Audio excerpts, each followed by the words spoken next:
All right, Buck Mountain in the house. Good to see you. What's up?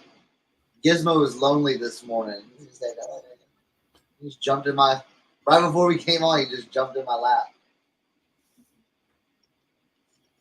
Oh, the other Harrison's getting jealous now. He's like, I want to be held. All right, off. You. Oh, what's up? What's going on? What's the new? Hey, big estate sales coming up for me. Ooh. This coming month, man, 2 nice ones. Nice ones. Yeah. One of them has like 4 building loads of stuff. Oh, wow. Yeah. Hey, John in the house. Good to see you. Yeah. Hey, I also got an item kicked off eBay. Really? Yep. So I know this is real just from the estate sale I got it from. Coach, little oh yeah, little charm. Yeah, they booted it. Huh. I'm like, dude, like this house is pretty high end. Everything in there is real. Like literally, like there's a lady showing me all these Coach bags. Well, I found like a little wallet in the closet. Right. So just put it in with my pile. And that was attached to it. And I was like, man, that's crazy. Hey, Nate, good to see you this morning. LaDonna in the house. Back to the grind after vacation in Woodstock. Corbin, all right. LaDonna, I hope you got your extra paperweight for me to make up for that other one. Trading Post Pickers, good to see you. And Mrs. Trading Post Pickers. Mystery Diva. Oh, my birthday was yesterday. Do what? My birthday was yesterday. Oh, yeah.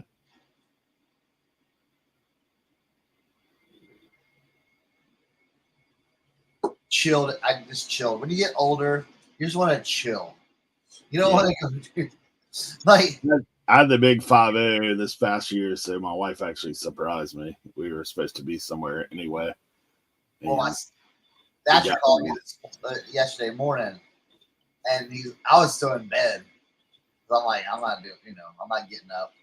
And he said, "Are you gonna go get some breakfast?" I said, "Yeah, I'll probably go get." He goes, "Man, you should go to Eagle Diner and treat yourself to a good birthday breakfast." I'm like, "Bro, that's like the best idea ever."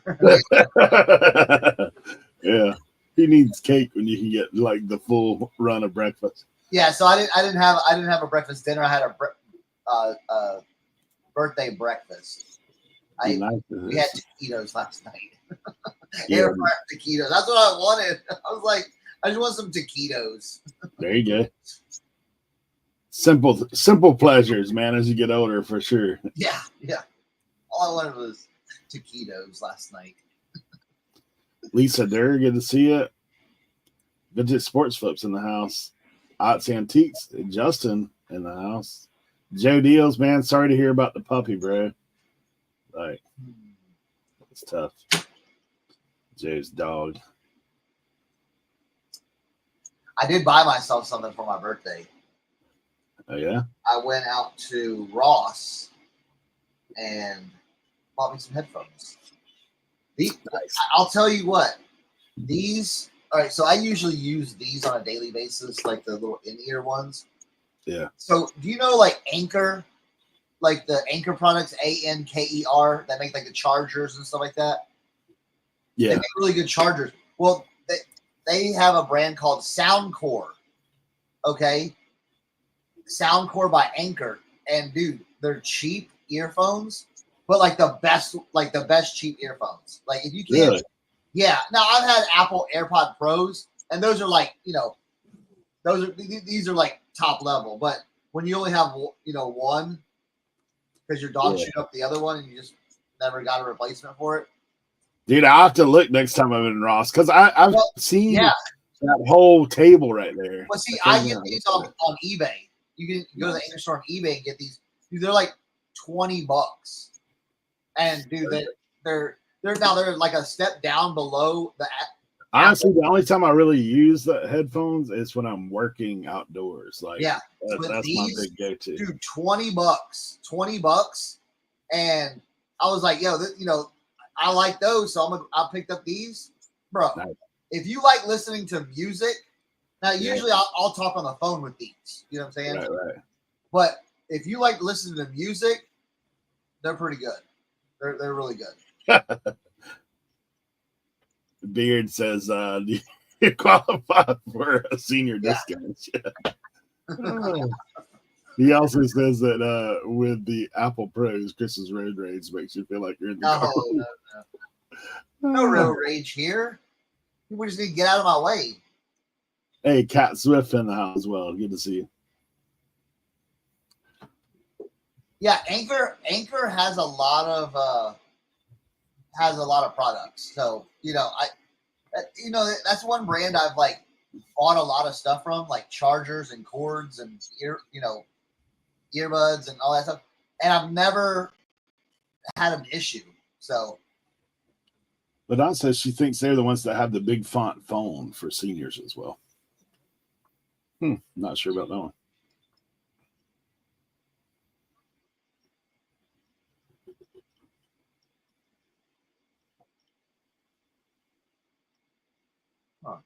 But yeah, they make a bunch of different like little chargers and different stuff. Hey, Brad in the house. Yeah, it's a good little company. Good little company.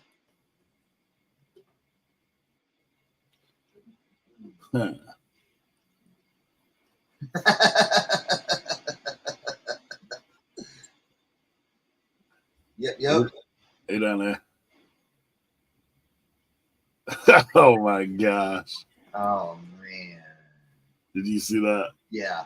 Leroy's. Yep. Hey, Buck Mountain's in the chat right now, Leroy. Oh. That was a tough one.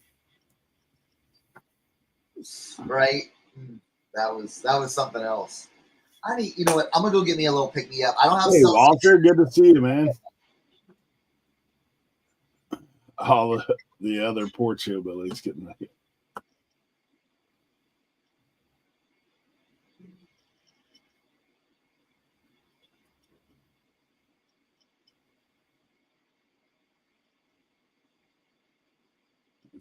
All the adult diapers in his honey hole disappears. Oh man. Angie's Oddities, good to see you. Diane Matthews, good to see you. Colby, good to see you as well. Now, here's my tip of the day. New like 10 minutes in. Here's my tip of the day. Okay, if you're outsourcing and you can't find what you normally look for, start looking at other stuff. Okay, went to Gabe's yesterday. Love to hit Gabe's. Okay, little RA. Okay, I hit the shoes first. I'm looking at shoes. There's a few items and I'm like, there's just some Merrells, okay? But Merrells have kind of fallen off. So I'm like, I'm not going to pick those up. It's a little too close. I don't want to be sitting on them, okay? So then I'm looking at the clothing. And I found a shirt. I always search for the blue tags. Everyone that doesn't have Gabe's doesn't know what I'm talking about. You know what I'm saying? So I found a little American Fighter shirt for $5.99. These do probably $35. You know what I'm saying? Nice. I got an Affliction shirt for $5.99. That'll do for like $40 too. But that was like the only thing. I'm like, that's the only thing. I'm like, God, oh. So I'm walking in the back where the toys are, and I asked this dude. I said, "Hey, are y'all getting the blue tag toys this year? I know y'all didn't get them last year, but I'm wondering if y'all getting any of the blue tag toys. The blue tag toys are all like 99 cents, $1.99, and $2.99. Okay, and it's like big stuff too. And I made good money on that." He goes, no, I don't think they're getting the blue tag toys in. They tried that 2 years ago, and I don't know what happened, and they didn't run it last year. I'm like, okay, cool. He goes, but I'll tell you this. I did put out a few blue tag items back over here. He goes, it ain't toys, but it's something that, that's kind of cool. So I walk in, he goes, those shoulder pads over there. There's 2 sets of the shoulder pads, Rydell shoulder pads, $220 shoulder pads, blue tag for $10. Ouch.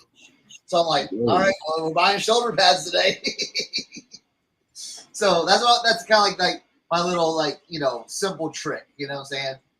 Hey, if you're not finding what you're usually looking for, hey, go look at something else. What do the shoulder pads sell for? About $120 each. Yeah. And you paid $10 each for them? Yeah. Oh, that's great. Yeah. It's funny, but y'all came in eating in unison. You know me. Hey, Look at that. Yeah. What do you ship those in, Cernoch? A box. You can fold it down a little bit. Poly bag. Yeah, but they're light too. Yeah. I put this in it'll probably fit in if you fold it down like this, it'll probably fit in a small Walmart moving box. If y'all are familiar with that. 8 by 8 by 8. 17 by 11 by 13, I think. 17, 11, 13 is a small. Jeez. What?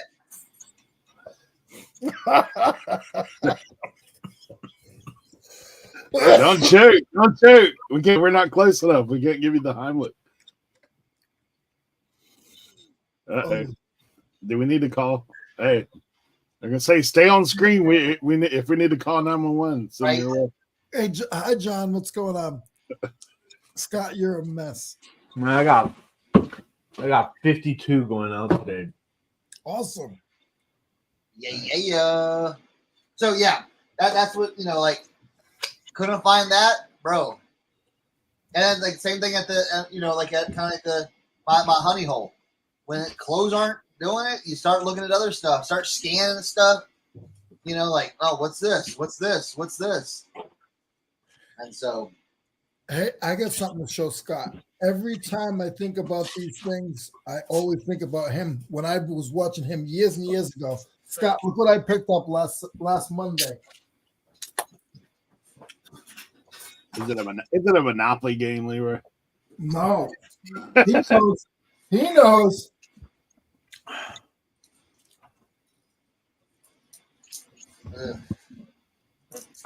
Like a knife sharpener? No, you don't know what this is. You're not a real reseller if you don't know what I don't know what that is. It looked like a box with a crank. I'm not telling you guys. Leroy, did you get all the stuff that I sent you? Yes, I did. Thank you, sir. I'm sorry I didn't respond. No, you're good. I was knee deep in lives yesterday. Walter, thank you so much. That's awesome. Chris Bug Mountain says, I'm behind in the chat. Them back golf clubs are bad. Never take shipping tips from me. he lost his tail. He shipped 30-some golf clubs. What was the problem? Yeah, he sold them for $5, $20, something like that. He sold them. He got 30 golf clubs for $20, and then went to Arizona. He had $20 shipping on them. What did it end up being? Wait. He had $20 shipping on from on what? I crashed out. 30 golf clubs to Arizona. But wait. What platform did he sell them on? District. Oh, see, you guys said whatnot in the chat. That's why I was confused. I believe it was Commons. I don't know. It may have been whatnot, to be honest. Because if it was whatnot, you would have been okay because you get 5 shipping label mistakes for free. Ooh, I bet he didn't use that if that's the case. He's in here, Buck Mountain. If you get a chance, just drop it back in the chat. Manual paper tape machine. My first one was that Model Nice. Oh, Scott, I paid $10. I got 2 of them. Walter, I mean, once again, he charged. Why did he?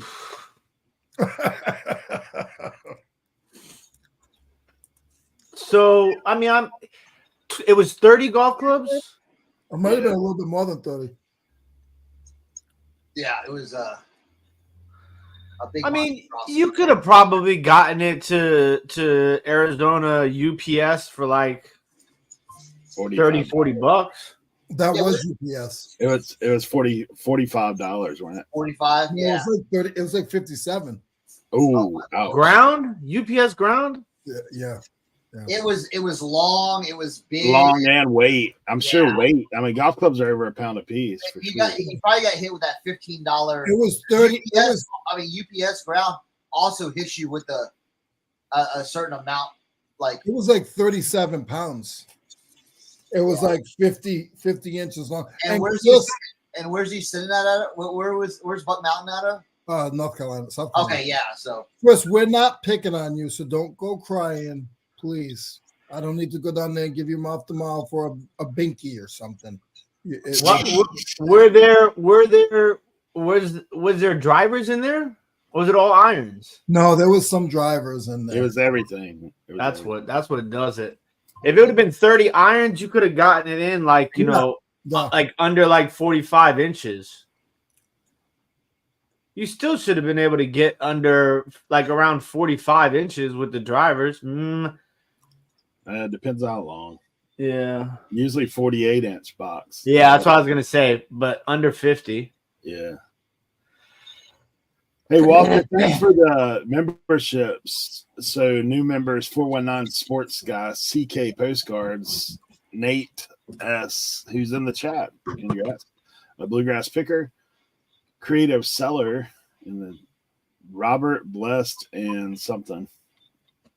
Jill Gibson.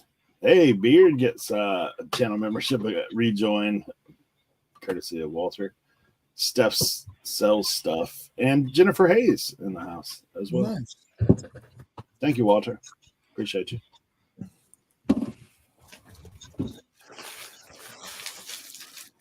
Yeah, it was a fun show. But really, if you guys want to see somebody, a grown man, almost cry, go back and watch that show. Give him some views, please, because he deserves it. All I did was laugh the whole time. I felt bad. Hey, oh wait, that's Cernoch gets back. I'm here.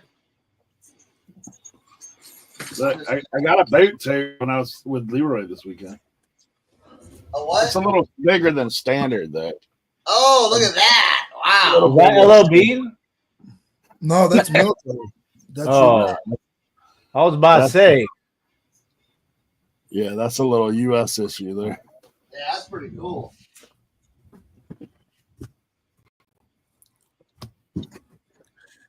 What about these? Have you had these before?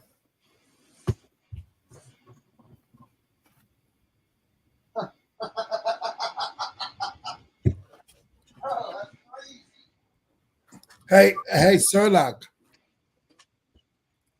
He walked away. Bro, I just picked up 2 pairs of these. These are a little bit different. These have the side. Yours has the. Hey, y'all got to tell me, is there feedback right now? No, you're good. No. Okay, look where Mike's at, guys. Are you in the shed? Oh, he's in the cabin. Yeah. I've taken over. Dang it. There we go. All right. So wait, did you drop? Are you guys going somewhere? No, we're going live this afternoon. No, I know That's that. about it. He wants to know why you're there. That's what he wants. No. I meant like, are you guys coming back down south? I am. You are? Only. Yeah. Turner has a tournament this weekend, so tis only I returning home. I'm gonna head back home on Thursday, and then got a lot of stuff going on the next 2 months with holidays and everything. Are you moving again? Yes. Oh, you are. Yeah, we're moving over to Navarre, so final move, like done. Oh, you're not moving to Virginia. You didn't buy a piece of land in the back of the shed. What? No, it's not for sale. This stuff is overpriced. Everything. I think it'd be a little shed behind the shed. Oh yeah. No, there's a piece of land back there, but it's just full of bushes and stuff. Let me see if I can get in here. Can I see comment? Man, I cannot see any. I'm doing this on my phone, so it's yeah, phone's a little tough. You have to pull up I don't YouTube. know. Hey, just put it on his TV over there on the side. Just watch the comments over there. I don't even know if you can keep up with the live chat there. Hold on, I'm going to try and log on to the computer. That way I can follow along. But what are y'all up to? Other than, actual work. We're giving Buck Mountain a hard time about shipping. But he said 20 plus 30 shipping on commons. Okay, so you didn't lose that much. $7 in the Mike, 30 golf clubs to Arizona. Buck Mountain, he sold them on comments, but he undercharged for shipping. So good job, Dave. That's a Dave move right there. He's been watching Dave. Is that what happened? And he was live. It was. I was picking on the poor guy. I felt bad. How many golf clubs was it? 30. 30 golf clubs. You figure 37 pounds. 30, he's got it. 36 pounds, 48 6x6 UPS to Arizona, $58. Well, sometimes you're going to eat it. Like when it comes to like a big package like that, what I'll do is, especially if you're listening on Commons, I'll just go on pirate ship and I'll do to California, and then I'll put this amount. And I mean, you can even tell somebody, if you're generous, you can just say, hey, if there's a difference in shipping, I will refund you that. That's what I usually do on the Commons. I put in 90210. That's what I used to do. Yeah. That's the code I know. Do you hum the theme song in the background when you're putting it in? So since you guys are here, I got a little story because it's funny as son of a gun. So I had the pleasure to hang out with Eric for 24 hours over the weekend, and we went Saturday morning. I didn't want to say anything. He's like, "Hey, we don't have to be at our event until 8 o'clock. Almost 8 o'clock. You want to try to go to the flea market?" So I was like, "Yeah, US 1 is right down the street, and that's the one Josh goes to." So we go there and we got flashlights and we're looking around. We go to the fourth person. There's this kid and this girl. They must do storage units, and they pull up in a truck and they're unloading stuff. Just no offense, it's just easier to say it this way. This black guy walks up and he says to the guy, "Hey, how much for you to go home?" Right. Yeah. He walks up to him and said, "How much do I got to pay for you to go home?" They had like a 20-foot trailer too, and he goes, and now the kid, he's thinking about it. He gets nervous. He's like, "I ask my girlfriend." Now I'm in a negotiation with the girlfriend and the husband or boyfriend, whatever. I'm in a negotiation trying to help them because they were a little nervous, but they thought about doing it. So he gave them $400. They packed up the stuff and they left. I've had it happen to me, but to see it happen to somebody else is hilarious. No, he bought everything. They didn't pack their stuff up. He bought it all. Yeah. $400. So then they left after that. But then we don't really know what happened at the end because he said, "Man, I don't think I got enough room in the trailer for all this. I may have to pay them to drop it off at my house." Yeah. I was like, "That's dude." If I pulled up to a flea market and someone said, "I'll give you $500 for your entire booth," yeah. They did. Out. Laters. They said 4. I said 5. They told him 5. He said 4, and they said yes. Yeah, Leroy's over there trying to get a cut. I don't know. I mean, aren't you rolling up with like a inventory worth a lot more than that, or money? They said all that they had out there was leftover storage unit stuff. So okay. To make $500 is good at the flea market. but you always have to go home with a lot. To make $500 and go home with nothing, you can start over and go get more. Yeah. Well, I'm not one to judge. I brought a trailer full of stuff. True. All the stuff I brought a 6x12 trailer full of stuff to Kevin, like, because with moving, I don't even want it in my storage shed. Like, and we're gonna make a separate trip after we do the little, like, when Carrie makes it to Florida, I'm gonna fill up whatever. I'm gonna use a trailer to move some of the stuff to my new house, and I'll just bring up another load for Kevin. Like, I need it gone. I need like a reset button. I guess we all do it sometimes, but it gets overwhelming. Like, yeah, it does. I'm in that mode right now. Well, how big did it affect you? How big did it affect you whenever you moved, Tim? Because like you came from a smaller place to a little larger, but you didn't have the reselling space, right? Yeah, well, I mean, I moved everything out of the storage unit here. But now with the baby, everything that was all my inventory that was in my inventory in the room that had all the inventory in, I had to get rid of all of that stuff. So I'm in the process of resetting too. So basically, I got rid of everything that was under $25, unless it was something small, and then all the like stale stuff, like all the like big items and things like that. I had a yard sale. I sold as much as I could at the yard sale. I have a guy that buys from me here locally, and I put together like 7 boxes of stuff for him. And so now I'm down like probably I still have like 6 boxes I have to turn over from boxes to totes. But it's tough because like the timing is a little interesting because we're going into fall and winter, so sourcing becomes very, very difficult in this area during that time. But it feels good to get rid of all that crap that wasn't like, things that like I bought like 3 years ago that I just kind of like was sitting on. Like my mentality is so much different now sourcing, like quicker item. Like I'm more about sell-through rate and higher returns than I am about like I would never buy anything ever that for $5 that sells for $20. Like I would never do that unless I knew that it was small or I knew that it would sell within a week. Yeah. Outside of that, then no, I'm not holding anything that's gonna give me like a $12 return. Here's the problem. When I moved, I got rid of 90% of my stuff, and now I have 180% more. That's my problem.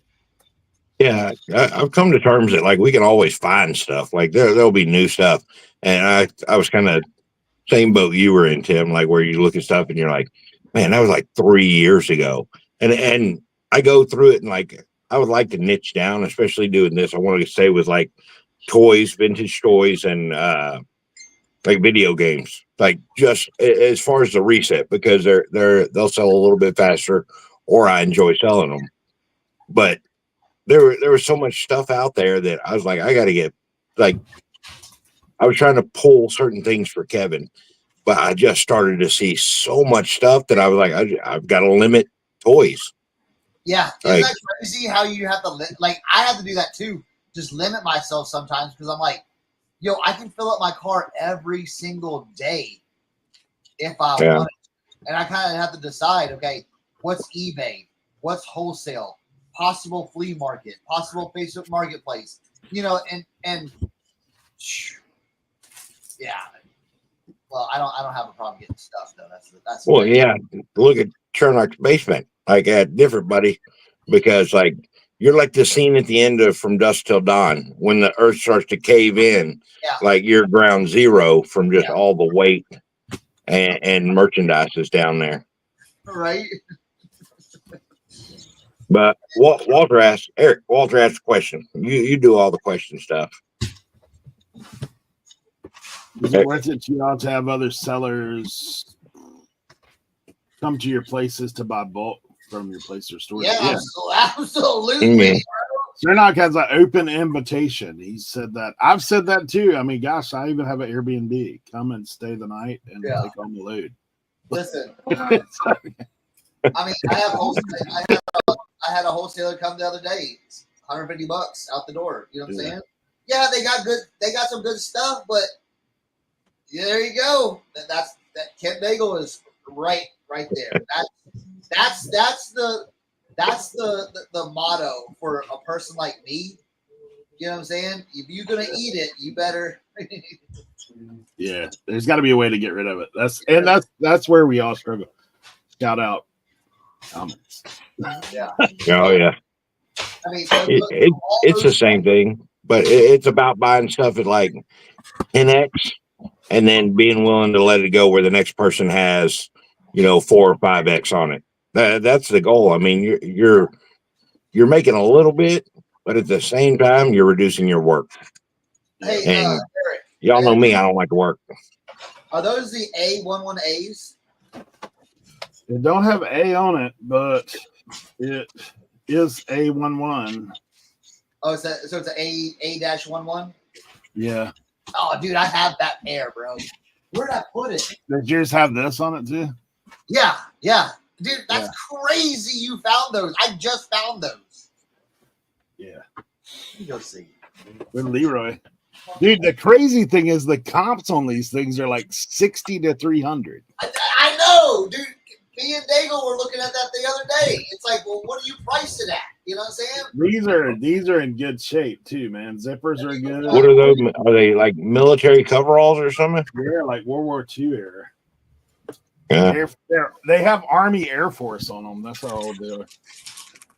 Yeah, Pinjo called me the other day. He had a bunch of stuff that he'd picked up that was military, and he was like, "Hey, you got an idea?" I'm like, "Dude, NSN, man. Like NSN has been around for so long. It'll help you, it'll help you narrow it down to what it is." Yeah, those things, man. Like I said, the comps are somebody sold a pair for 63 free shipping. But dude, those things this has got to be a solid 5, 6, 7 pounds at least. But you paid a buck for everything, right? Eric? Yeah, I paid. What did I end up paying? Do you remember? I thought it was about 100, or was it a little less? It was 100 for everything. Yeah. He was cool. I haven't showed the rest of it. I'm not trying to one up you. I have 2 pairs. but so these are different. These are the F1Bs. Yeah. Okay. They don't have the center. They don't have the overalls to them. Yeah, no, these don't. They have these like little. So you have see, I don't have the overalls. See, look, my overalls even have the stamp on it. Yeah, I see. I don't have the. Yeah, see now yours is worth more than mine. Now you're gonna get 300. Yeah, so these are the ones you have right here. Yep. That have the little Air Force. Yeah. And see right there the A11. A11A. A11A. Yeah. See, mine is just A11. So I don't know. Yeah. So We'll see. What's the what difference? size are yours? Mine are 32. All right, since I've already pulled out one, I'm gonna go ahead and show you what I got. The rest of it. I bought a little work jacket. A little Hess. You have a little mini Hess truck. Are those popular out y'all's way? Those stupid Hess trucks. They're not popular. They're overpopulated. Okay. Every time So this is work uniform stuff, but made in Korea. Yeah. That's older. It's got the hoodie. Every time the Hess truck comes in the honey hole, everyone's like, "Oh, look! Hey, what is that? What's that? That time of year, right? Is this safety back?" Yeah, you already know. Oh yeah, safety back, Altoona With the game bag. I love, dude. I don't know. I have an affinity for that stuff for some reason. Oh yeah, this is a little something.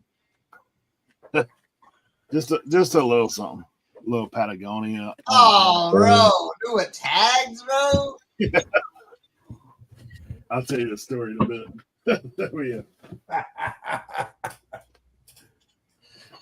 I see. I'm sorry, I'm doing research. They're A flying. little bean action. Ooh, a little bean action. All right. Good game bag. Those, dude, I'll tell you what, 30, 40 bucks, those sell.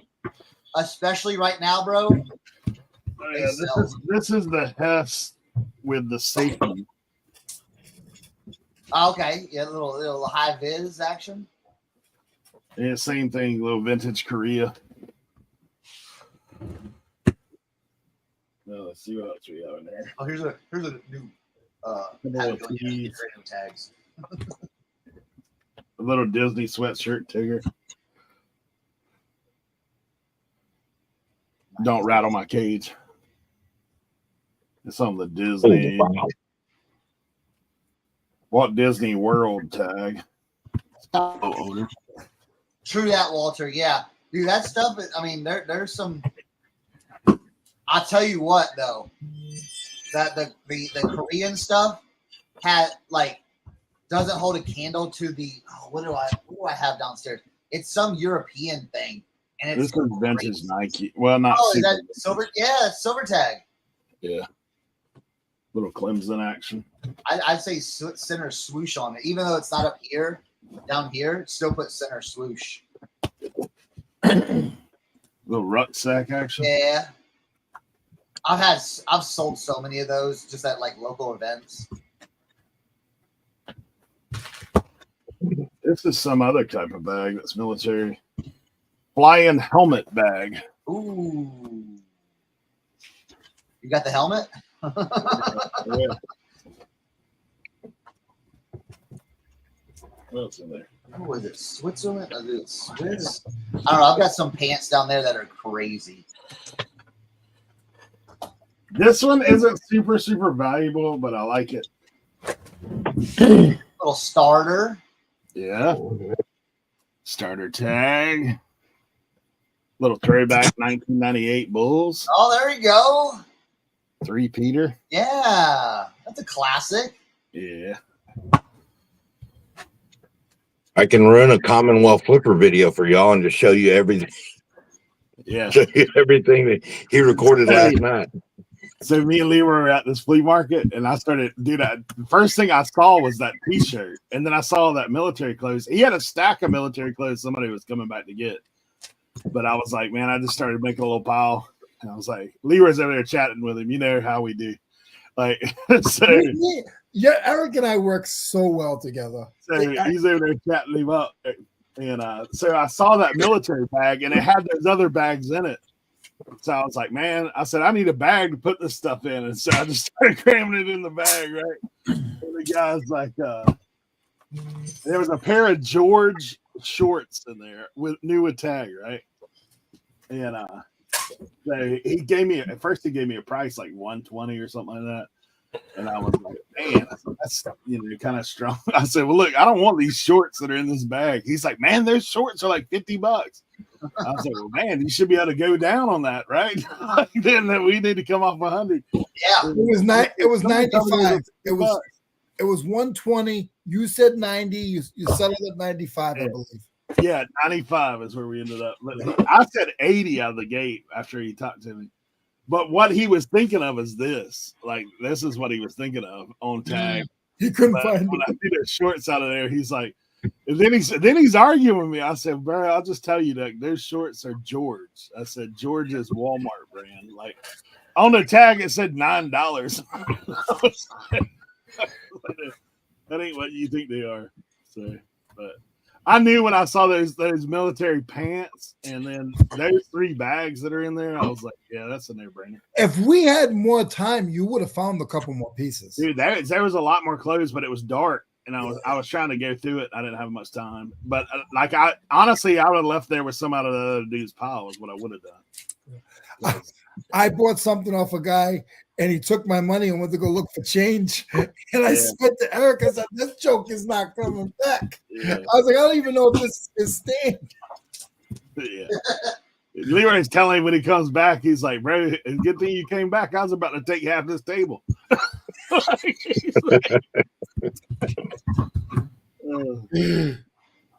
there getting in the business. Yeah. We were only there for about 30 minutes, and we had fun, and we bought a few things. Here's some more jackets I bought. Military jackets. Oh yeah. I love these kind. You know what I'm saying? Right here. So picked up a couple of those. This one's a darker green, and it's just stamped right here. So I've got to kind of figure out what this is. So it's hard to read though. And I'm not getting any Sorry guys, I didn't follow the comments, but flipping from the trailer, Kathleen, Firmway Flipper, good to see you guys. Kent Daigle I saw pop in. Let me see. There was a question. James Timebreaker asked, where are you located? Did you buy them at garage sales? Paper machine, that is. Leroy's got a private connection. For what no, actually, Eric was in somebody else's territory. That's what really was going on. Eric was in somebody else's territory. We won't say any names, though. Hey, we all know. And honestly, Mike being here, it would fit right in that category. Drop us off in the backside of the desert, and we're going to find something. But if it's your territory and you're not there yet, we love you, but hey, there is no territory. There is no established territory in this. In the picking industry. I'll find something. I'm going to text you and show you what I found in your territory. Now I would avoid Josh's flea market until the prices come down.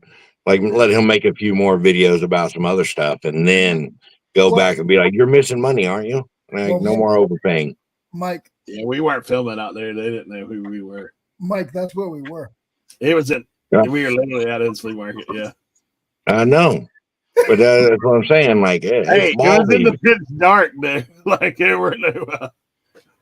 We were out there with flashlights, like trying to figure out what's what. Well, that's it right there. Okay, found it. That place is crazy, though. I'll tell you. Leroy got a couple good tools. I'm gonna go to Brown's with Dave at the beginning of November. Like Carrie's coming into town, and it'll be like day one of Carrie and Don being there. I don't even know if they'll probably be exhausted from driving all the way, and they're probably not going to want to go to the flea market. But Dave and I are going to go hit up Brown's that first Saturday in November. So I'm excited to try a new flea market. Like Webster's is cool, but we went there on that weekend where we went boating with Dave, and it was just I was exhausted already because you have to get up so dang early to go, and you're driving by yourself, and you got to drive home afterwards. It's ridiculous. Can't do it. How early? Like we try and get out there like 5:30, and we were just over an hour. I couldn't sleep the night before, so I drove up at like midnight and tried to just take a nap before because I don't like driving on little sleep. And then I just couldn't even sleep in my truck. I think I slept like 30, 45 minutes. And then I just met Rod over at the flea market. And then like right when it was done, I think I made it till like 11 o'clock. I finally had a big buy of like Spawn figures and like 90s Toy Biz Marvel. And then I was like, Dave, I'm done. I just went to the truck, and I think I made it like 12 miles down the road and slept for 3 hours. I just can't do it. Okay. CCCL Fines. Tanya, good to see you. It said that, yeah. I've only been to Brown's once, but I liked it. Webster's was flooded. So it will be a while before they can open again. That's what she was saying. Hey, I'm excited about Brown's. Hopefully it's ready to go by then. If not, we're doing Halloween Horror Nights and stuff like that. Brown. Flipping from the trailer said that he will see you at the Browns. Oh, nice. Good deal, Mike. Looking forward to that. Guys, we will be doing the Sparky competition between 11 and 11:15. What time is it now? Oh. Nate S. said, when I have my screen closed, Death Pile sounds like Ron White, which is funny because like a lot of it, Uncle Steve said that the first time he met me, Kevin and Dave, they thought I was just belligerently drunk, which is, I don't drink that much, but like I get that often.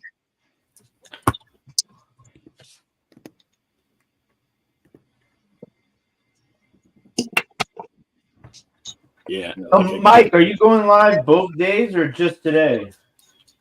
I'm technically not going live. It'll be Kevin. Like we transferred everything over to Kevin because if we split our shows, because we're here, because I'm here now, if we split the shows, if somebody buys one card from me, they got to pay shipping, and then somebody buys one from Kevin, we can't do the combined.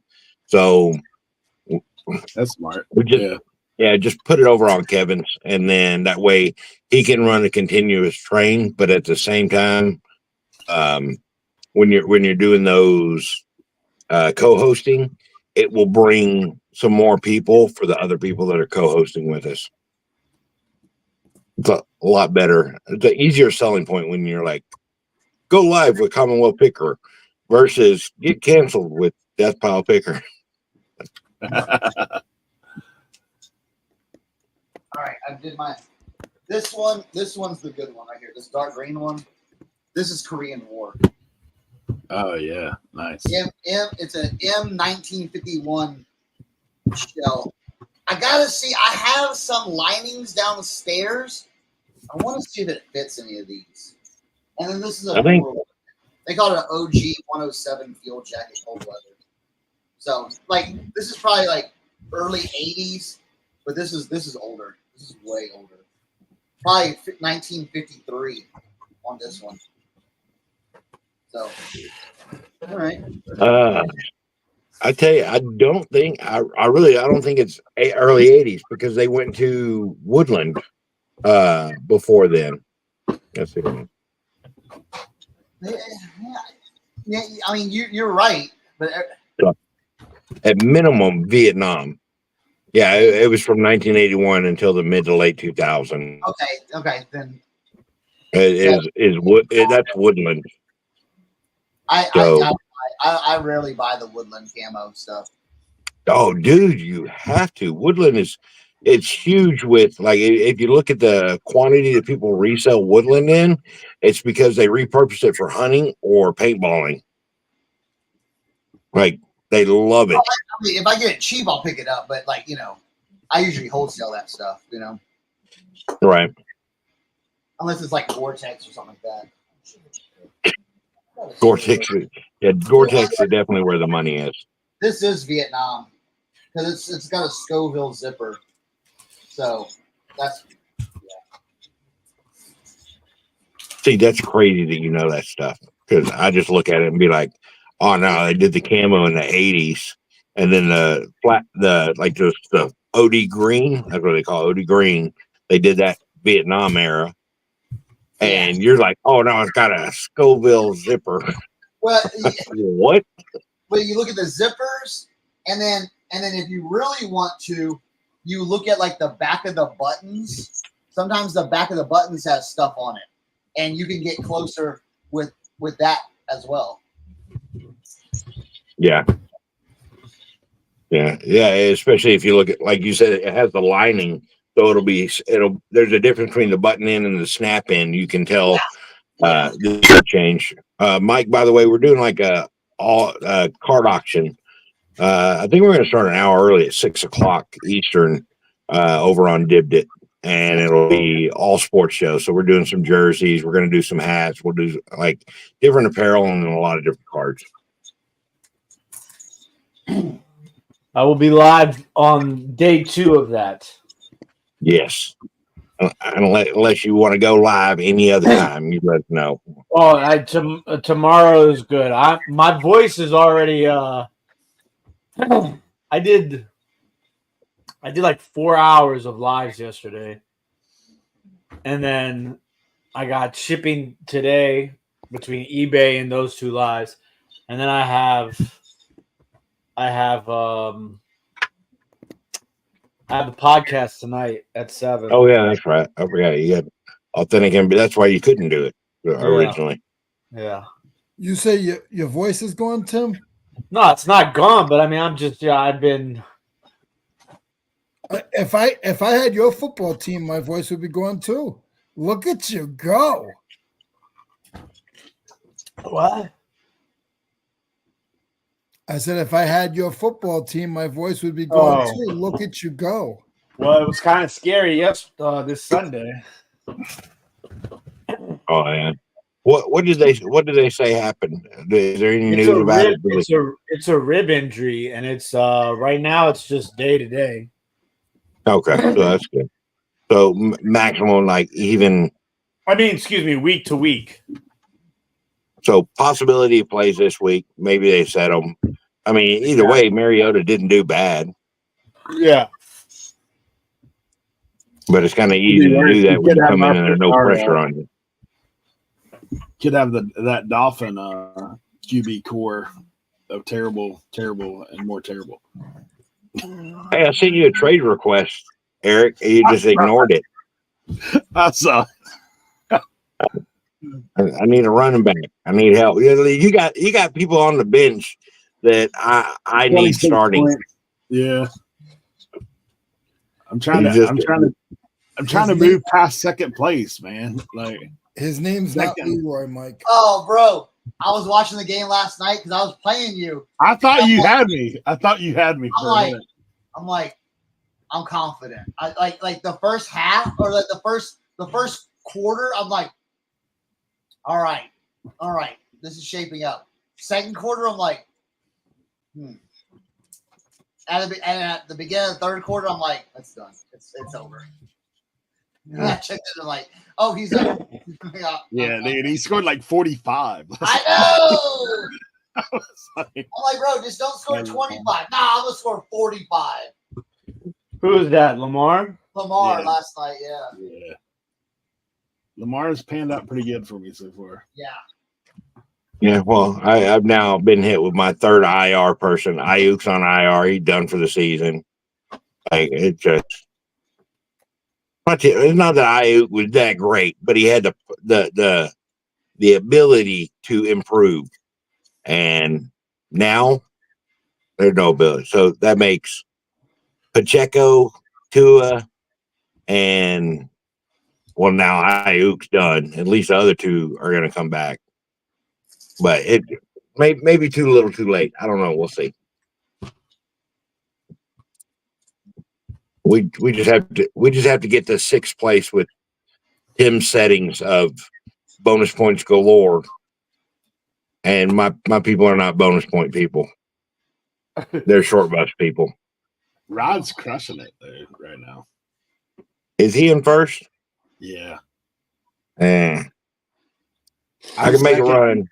Joe Deals is tight with me. We have the same record, but I mean, Rod's still only got one loss so far.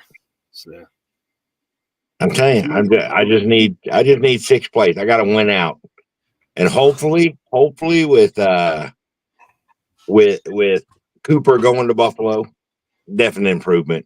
You see it right away, and more work. Hopefully that works out. Pacheco coming back, Tua coming back. I'll trust Tua more than Burrow for the bonus point capability. Tua will help me a little bit too because I have Waddle on the bench that he until we get a quarterback back. And even A-Chain because they're having to run the ball. They're just stacking the line like 9 in the box, saying, "Hey, I dare you. Go ahead and try to run it." Yeah, we know you're not going to pass. Which was good with Mostert coming back, which hopefully that pickup helps me some. But I would rather have. I don't know, dude. It's tough. I hate it. I mean, in all 6 p.m. Eastern, Mike will be alive on Dibdit. In retrospect, I just my fantasy is like the Cowboys. I read about them yesterday on Facebook. It says that they lost during the bye week, 35-3. So I saw that. It's a lot of painful. Hey, I'm going to go make sure Kevin's awake real quick, and then I'm going to bring him back down. I'll be right back. The real question is, I know Cowboy fans are split on the World Series. You know what I'm saying? half of them are Dodgers fans and half of them are Yankees fans. So you know, there are no Cowboys fans that should be a Yankee fan. Well, I guess so because they're all Yankees and Lakers fans. Yeah. No, I mean I say, well, that's because of the population that you have on L.A. and New York, and the Cowboys being America's team. But anybody that's in Dallas does not like the Yankees. Anybody that's born in Texas is a Cowboys fan. They don't like the Yankees. The Yankees did too much damage to the Rangers back in the 90s. It was just super heartbreaking. If you run the statistics of Rangers Cowboys fans or Rangers Yankees fans, Rangers don't hold a candle. Okay, I had this liner forever. It didn't fit any of my jackets because the buttonholes were different. It fits this one perfectly. See, that's why when you hoard certain stuff, you gotta trust it. So this is with the liner in. See how it buttons up right there? And see, the problem was with these buttons, it had two buttons here. It had two buttons here, but the problem was none of the other buttons on the other jackets lined up the way the buttons holes are cut. And these line up perfectly. See those two buttons here and then one button down there. And then in the sleeve, I know no one cares about this, but in the sleeve there are buttons as well, and it connects. So these connect to the buttons inside. Nice. Who else is excited about that? Fine. I'm excited.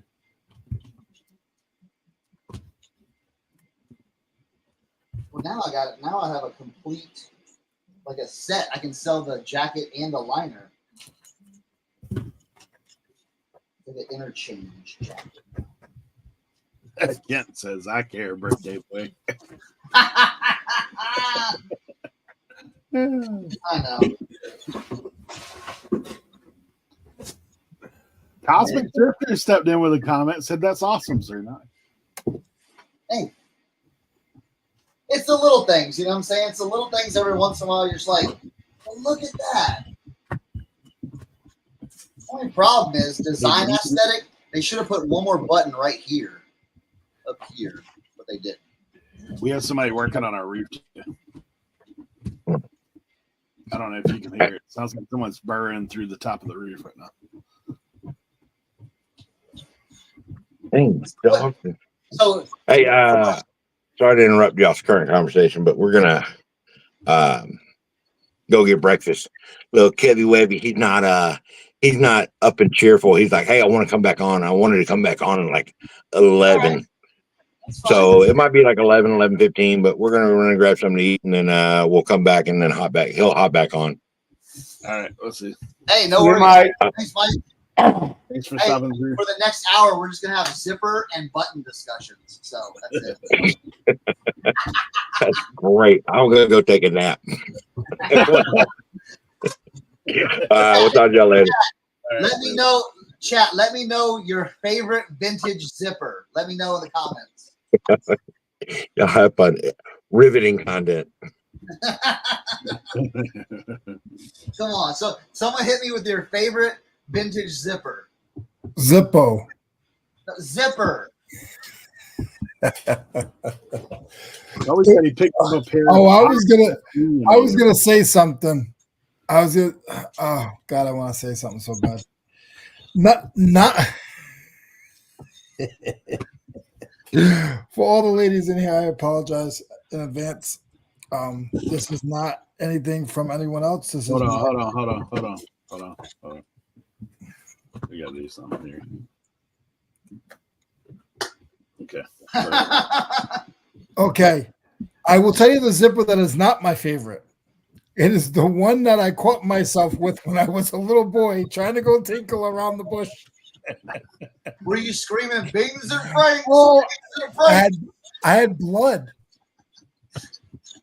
I pinched myself good. Jeez. Sorry, ladies. There we go. Absolute Finds with the YKK zipper. Come on.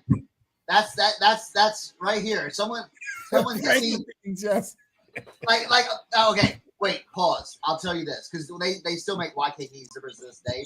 But if you find the big dick YKK zippers, that see, Michael, now you know, now you hitting the heartstrings right there, bro. A nice fat 1970s Talon zipper.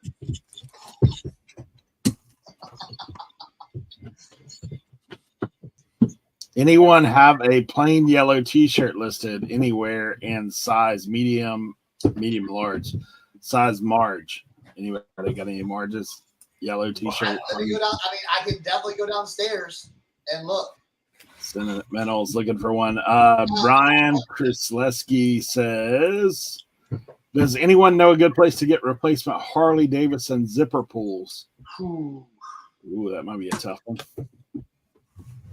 Like, wait, pause. Are they talking about, like, when they say pool, are they just talking about the little, like, rectangle, little metal piece? The pole. Or the whole thing? Or a charm that goes on the end of the pool? So, yeah. What yellow shirt? Size Marge. What if it has a pocket? What if it has a pocket, though? Wait for sentimental. I think I might have a pocket. I'm not comfortable in this chair today. Yes, the whole pool, he says. The whole pool. A whole pool. Like a Harley branded one, you're gonna have to pull that off of something. I was just gonna say you'd have to go to the thrift shop and bring a pair of tweezers with them. Right? Yes, that's a good sign. When you're Allen zipper, 70s probably. We do not condone stealing here on the Reseller Information Network. It is my own personal opinion.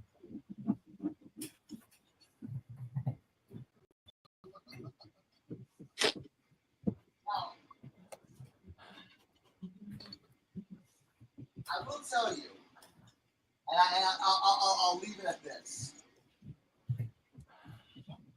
We'll be done.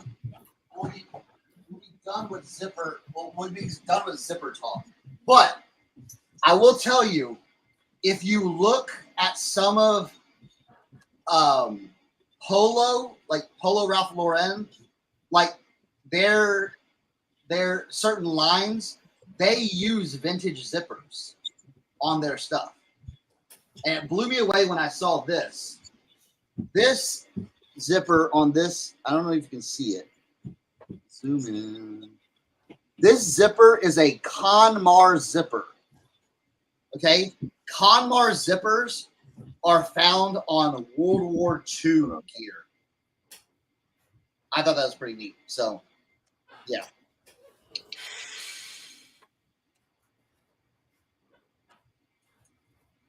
All right, no more zipper talk.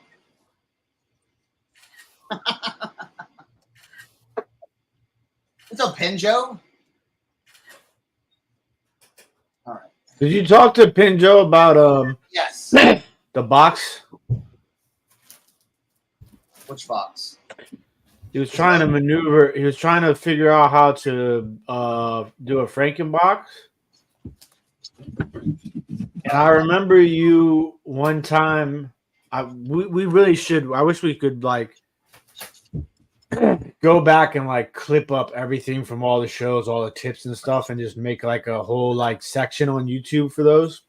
But I remember one time you were showing how to resize one of those like rectangle boxes to make them like the shoebox. I don't know if that would have helped him or not. I can't remember how you did it, but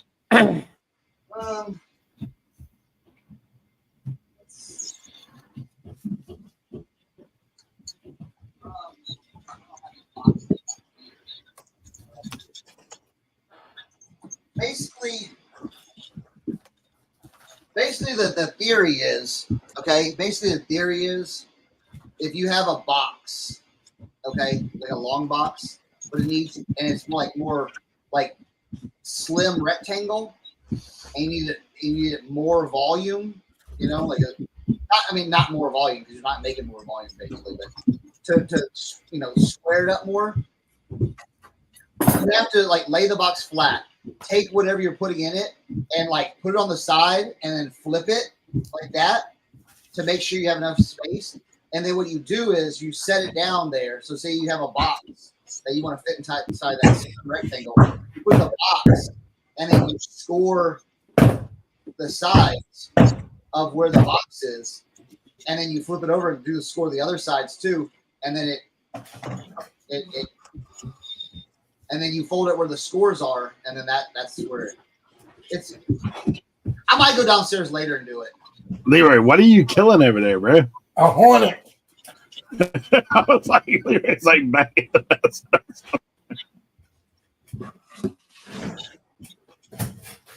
All right, I'll go downstairs and do it real quick. Die! All right, pause. I'm gonna leave this up here. Sorry, guys. He was in my light box. And I could see a stinger, like he looked good in the light box. I should have put a picture of him and sold him on eBay.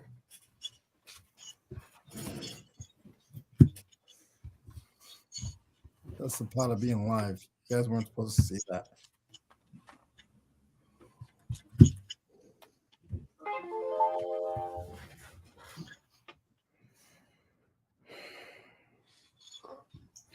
What do you want? I don't know.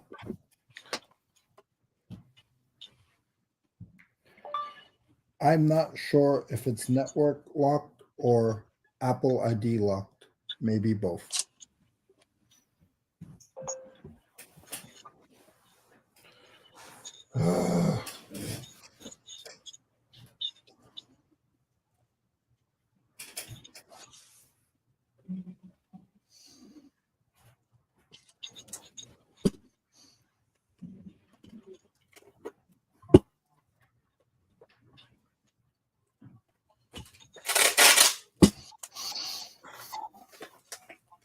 All right.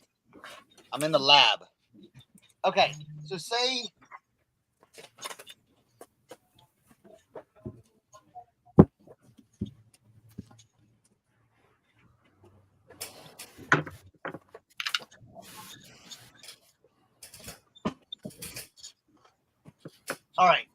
I wanted to ship these boots.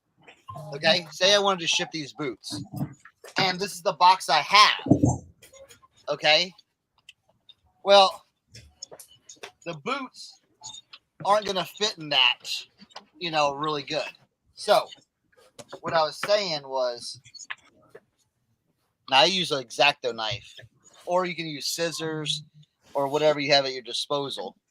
Okay. So what you want to do is on each priority mailbox, there's 2 red lines on each side. Okay.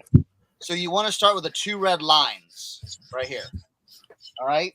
So then take your boot or whatever your box or whatever. Okay. Well, it might be easier to show you like this. Here, let me do this. Let's fit this box in this box. Okay. It'll be easier to show you because it'll be straightforward. I have trash in there.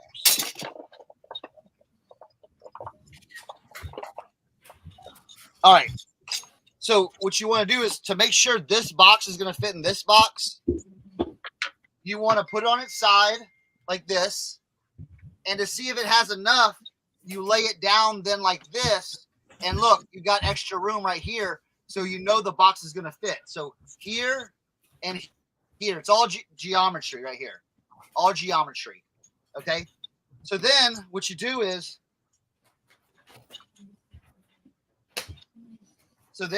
we're double red line right there. And you can do this with anything, boots, shoes, whatever, boxes. All right. Then you're like, all right, hey, right here, So you have it like this. Right here, you want to score this. Now don't cut it. You want to score it. So I don't take with my knife, I turn it like upside down to score it. All right.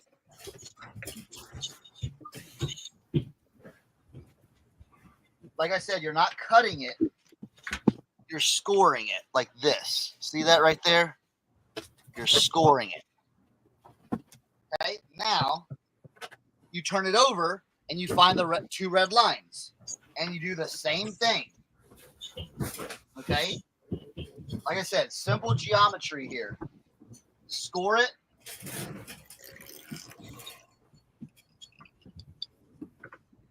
All right. Now, what you can do is then, so you have your two scores. So wherever your flap is right here, okay, wherever your flap is right here, your score, you want to cut from where that flap starts because you're creating a new flap. So I'll show you how.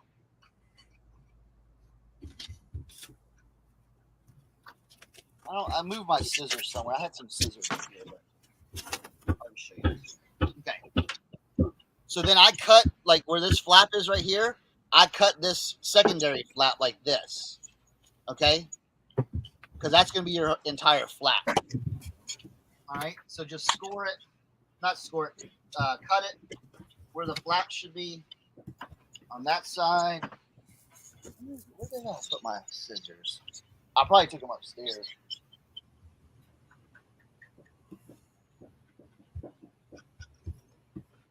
Okay, then, so after you're doing all that, okay, then the fun part happens. The magic happens then. We'll do the full reveal. Okay, then the magic happens. So you have you have all your panels, you know, all your flaps cut, and then where your score is, boom, like that. Okay, then your flaps go down like that. Bam, bam. You can tape this. I need more tape. But all right, boom, like that.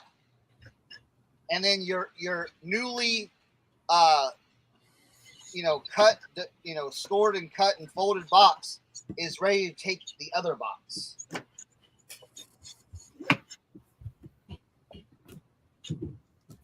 See how it fits in there perfectly?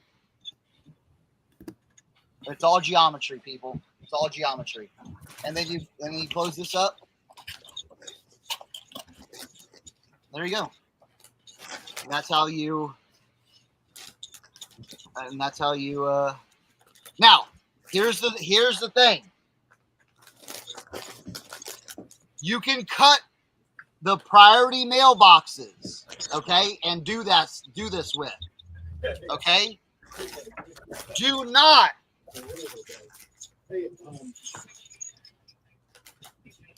not try that with a flat rate box. Do not. If you do it with a flat rate box, they will charge you for flat rate. Yes. Okay, so don't try to do that with flat rate box. Do it just with the priority mailbox you have. Now, if you have a regional box still, you can do it regional boxes because they don't care. So that's how you do it. Now, sometimes depending on your scoring, now I trust it. You can always put a little piece of tape right here where you scored it on like this side and then this side. You can put a little piece of tape there. If you ran a little deep, I've done it so many times that I'm pretty confident in my abilities. But if you're just you can put a little piece of tape there. So boom, boom, and that's how you fit a box. That's how you turn a box like this to fit a box like this from a box that looked like. Yo, who my dog? Oh, they're playing. And you turn a box into this like that. Boom, boom. All right, my dogs are barking like crazy. I gotta go back upstairs.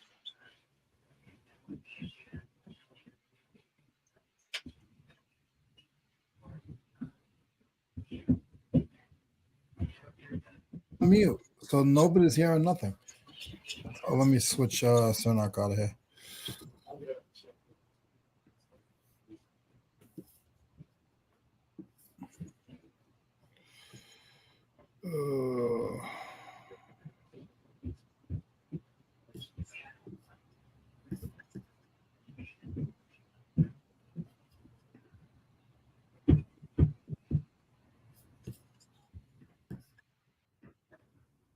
Okay. It's just me. Oh, now Cernoch's back.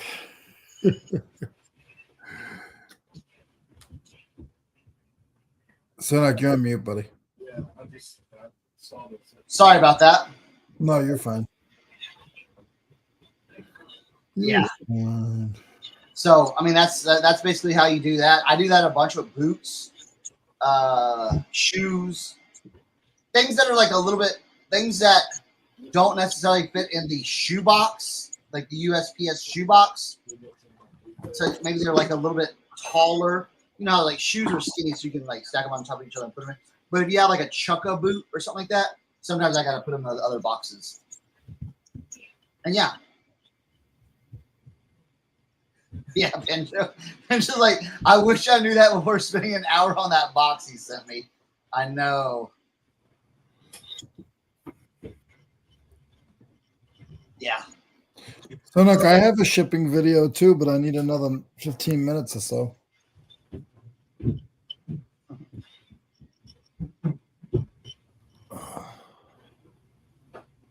Oh, interesting news. Interesting news.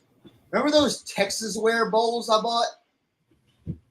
And I was saying like last week, I'm like, man, there's like 13 watchers on these. I sold 4 this week. Wow. It's on now. $40 a piece. So I've already made, so some good money on those bowls on 4 for 40, $160, so probably $120 already on a $5 investment. I'll take that.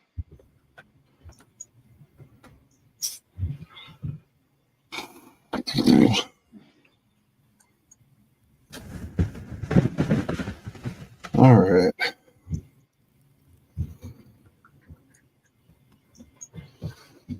Yeah. I know, right?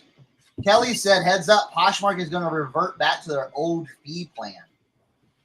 Yeah, I saw Becky Park had posted that. So Mm-hmm. I actually took time to read that a little bit. That's kind of crazy. Well, LaDonna's like, I saw that whiplash.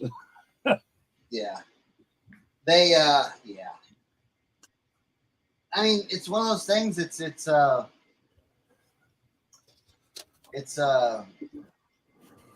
would I say it?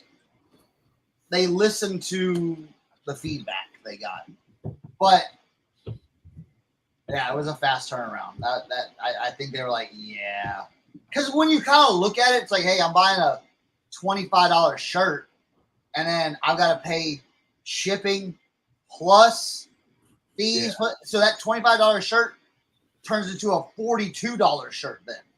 Yeah. For the buyer. Which means, honestly, we all know what it means. Then they're going to expect a bigger discount from us, like out of our pocket. That's what I'm saying. Even though you're saving the fee, that initial shock to your customers, they may not like, oh man, I can't pay $42 for this $25 shirt.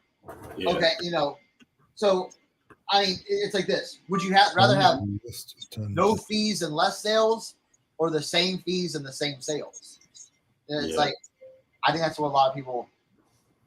Yeah, I think so too. Now, how long until McCarty? Bro, you want to, dude? I'll show you a gross breakdown on a Macari thing, and you'll see what. Let me try to pull it up before I start spouting.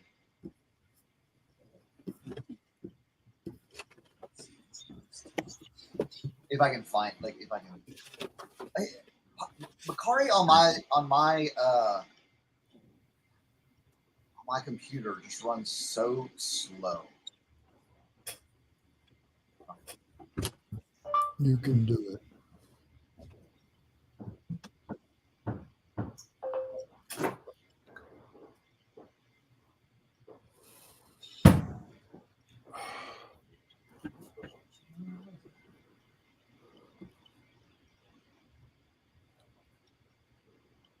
That's what I'm talking about.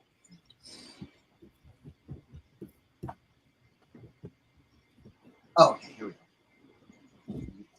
Looking for a tape measure.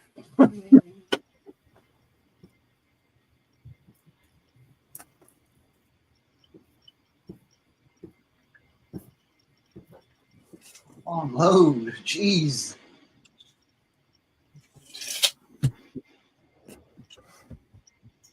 LOL, just had a biscuit with that on it. What was that? What was that with a biscuit? I was messaging somebody and said they said they were going to make bacon and eggs. And I said, well, I just had a biscuit with bacon and eggs. All right, so here, let me show you.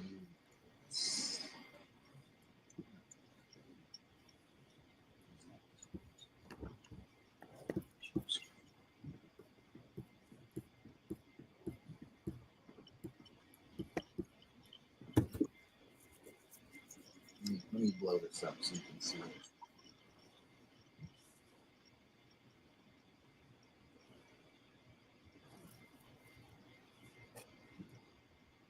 All right, so so check this out. I sold these Vince shoes for $120. Okay? And look over here where it says sold price $120. Buyer also paid service fee $12. Delivery $13.50. Payment processing fee $4.98. Tax $8.93. So $120 pair of shoes cost them $160 after it was all said and done. Hey, I had something the other day that I meant to talk about on here that I just found. All right, so verified, authenticated shoes, right? Mm-hmm. Free shipping for us, right? Yeah. Free shipping FedEx. They still charge the buyer. Yeah. Oh yeah. I was like, okay, but here's the thing. It sounds like a good deal, right? But if you do flat rate shipping, you're losing a couple bucks. Because Authenticator's only going to Illinois. So, like, if I had on my shoes $12 to ship, they authenticate, I get a free label. No, well, when you put your when you do your listing, yeah, it should say you don't put it in the price. You don't put any shipping. Yeah, it automatically goes to FedEx. Yeah, I always put I was putting it in prior, but I just looked because they charge my buyer like $15. Yeah, whatever my automated shipping. Because I went and looked the other day at it, and I was like, man, because I said for me to ship to Illinois would have been about $8, but they charge my buyer 15. 15 because going FedEx, yeah, to authentication. Yeah. So if you look at I'll show you this. That's a good thing to look at. So if you look at this, see I was going to see if I could find the one that I was talking about. So see these Adidas Women's Terex AX4 that's highlighted? See that eBay shipping right there? You see how I have shipping costs on all that other stuff? $12.99, $12.99, $12.99. When you have something going to authentication, it'll just say eBay shipping. So that's all they see is that $15 for FedEx shipping. Gotcha. Because if you go into the listing, I'll show you. See, it'll say authenticity guarantee. Okay, right yeah. And then when you go down here, it'll say right here, shipping $14.95, eBay shipping through Authenticator. Then you see details.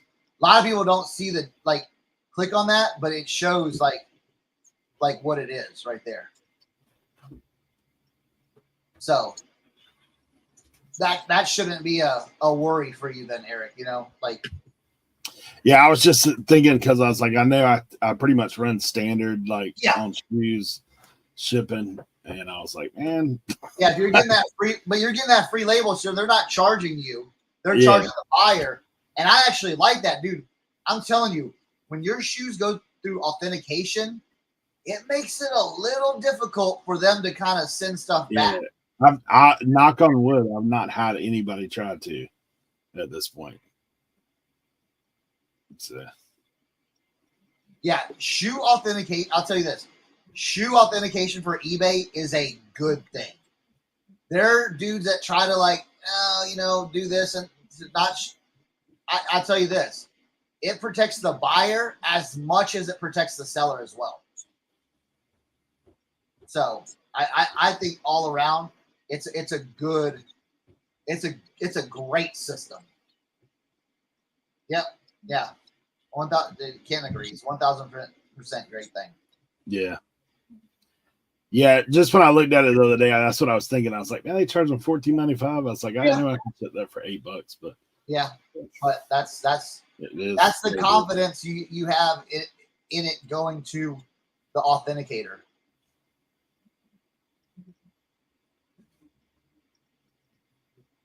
Because you would hate to sell a pair of $150 boots, shoes that go to authentication, or that should have gone to authentication, that didn't go to authentication, and then you get a return, you get used shoes back, you know? And there's like, well. Yeah, true. Yeah, what do you do? But if they send those to the authenticator, like, no, these aren't, or even if they, like, if you send a pair of brand new shoes and it gets back to the authenticator that they've been worn, rejected.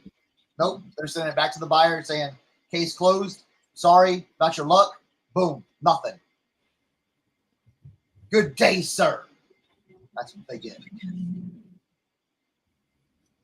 That's what they get. What? Look at this. This has got to be Molly. This is not Justin right here. This has got to be Molly. Currently having a toasted bagel with pumpkin cream cheese. Yeah, that's got to be Molly.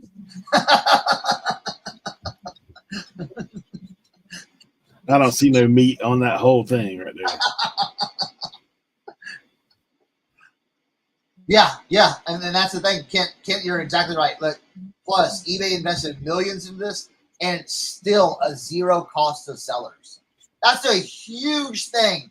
Whenever you got these, these other YouTubers that like to doom and gloom and say, "Oh, eBay ain't doing nothing for us" and all that stuff. No, that's a big thing in the sneaker. I'll tell you this: what eBay has done, and a lot of people don't understand this with like sneakers. What eBay has done has entrusted sneaker sellers. They entrust eBay now more than they do StockX and more than they do GOAT. And it's weird to hear. Yes, you're going to have those naysayers here and there, but a majority of the sneaker, like hype beast culture guys, love eBay's authentication for their shoes. They love it. So there we go. We got a little eBay love in there, our little segment.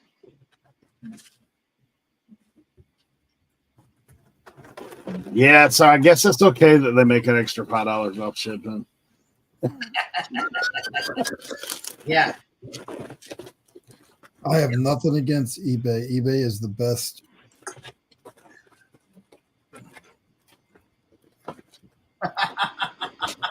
We confirmed. We already knew. Yeah, scammers hate eBay authentication. They do. Molly, I would eat that. I'm pretty sure I've had breakfast with Justin, and I've had sandwiches from Molly. So peanut butter and jelly sandwich when nothing else is available and you're working your tail off, I'll take that over meat if that's all I got. I mean, I wouldn't mind having it, but I would need like a side of bacon or sausage, some Not eggs, food of choice. some grits, you know.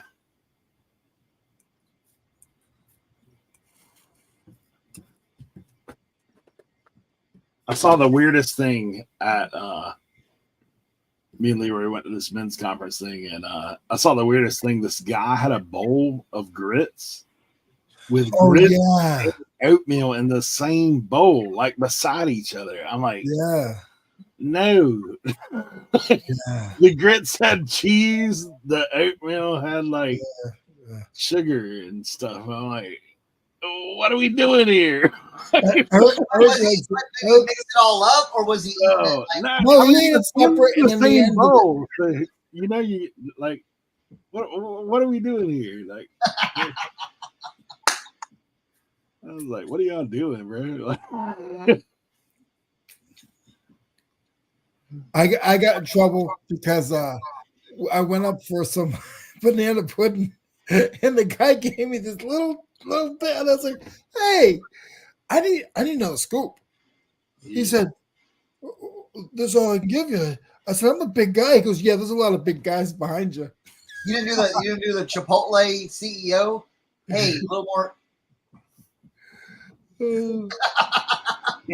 And then Eric went up to get his, and he got like a little bit. Yeah, half. It's because of Leroy, man. Like, did me in. I got less. Yeah. I'm not for the. I've ate breakfast with some guy who he put sugar on the grits. So I was like, bro, I can't. What are you doing here? Like, no sugar on oatmeal. Yeah, I mean that's different. I'm not a big oatmeal fan, though, to be honest. Like, I'm just not. I actually feel like I need to get instant oatmeal and keep it in here so I can have it in the morning instead of buying sandwiches every morning. Yeah, maybe. I don't know. I like my sandwiches in the morning though. They're hot and ready. Yeah, but I need to cut down my spending for food every day. Oh, I know. But food's delicious, though. I love food. Like, I should be 400 pounds, like maybe 5. Instant grits are only good to kill ants. That's what Kelly said. I probably spend $40 on food every day. Jeez. Yeah. And I make 100. I mean, I make 55 on eBay. So,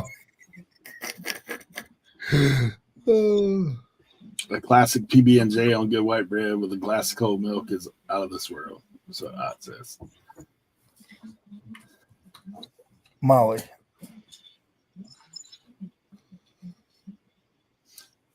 Okay. All right, hold on, Pinjo. Hold on. Here's my question. I'm not being mean. I'm just asking. How many of these items were women's items? I'm just asking. How many items out of those 3 returns were women's items? I had a bad return on auto part. Just came back this week. $355. Woo! The guy's like, I mislooked at the part number, ordered the wrong thing. I was like, you know what? I've done that before. I bought a lawnmower part, the handle, because mine like broke. Yeah. And I typed one number in different. Yeah. And it was like, oh, there's a part. And I ordered that part and I got it in. The holes didn't line up. And I'm like, what the hell? And I looked at it and I'm like, oh, bro, what? I just have to keep in the back part of my brain. I paid $5 for that thing. So. See, Pinjo said 2 were, but I think the other one was 2. Listen. And ladies, I love y'all. Okay, I love y'all. I have really pulled back from selling like women's clothing and stuff because I do returns and I at one point I had like I looked at a 3 month or like a 3 to 6 month portion. Now, I went through all my eBay, counted all my women's items, did some math. 16% of my eBay inventory is women's items. 16% was women's items. But from that 6 month return period, 66% of my returns were women's items. Jeez. Okay. So that just told me, hey, maybe, maybe leave that to the ladies or Poshmark, and so like that. So, yeah. So that's the only thing. I mean, I love picking up women's stuff and selling it, but it is. I always have that in the back of my mind where I'm like,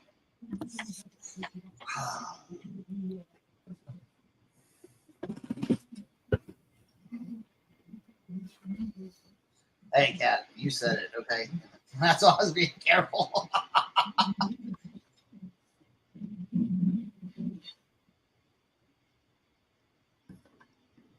Oh, what? You got a guy send back his old hat and he kept the one I sent him. Oh, come on. See. Yeah, I did have a lawnmower part come back this past week too. The guy's like, it didn't work. Dude, it stinks like gas and it's got blue paint on the side of it now. I'm like, dude, I think that was your old part, buddy. Right. I had an interesting thing. I don't know if I should be even talking about this case, but I had a hat. Okay, I had a hat that I sent. The guy bought it for like $50. It was a Cubs hat, Chicago Cubs World Series 2016 hat, and he bought it. I shipped it. Okay.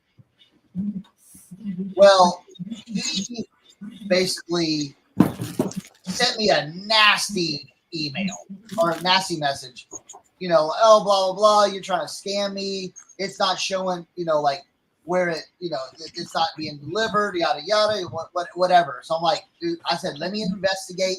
Let me do this. He goes, I want a refund right now. I don't want you. I don't, don't waste your time looking for it. I just want a refund. I said, well, I don't have the hat back. Unfortunately, that's not how eBay, works. I said, let me look. Let me look at the tracking. And instantly back a message. No, don't do that. I want a refund. Blah blah blah. I said, listen. Unfortunately, that's not how eBay works. Then he started like, you're a scammer. You're this and that. Like, I was just like, enough of this guy. So all of a sudden, I get hit with he opens the case, item not delivered case. So I go in there and I just put the tracking number in there. Okay. After a day, it closes out in my favor. All right. Guy sends me another email. You know what I'm saying? Blah, blah. I blocked him. I just block him. Straight up block him. I got the hat back yesterday.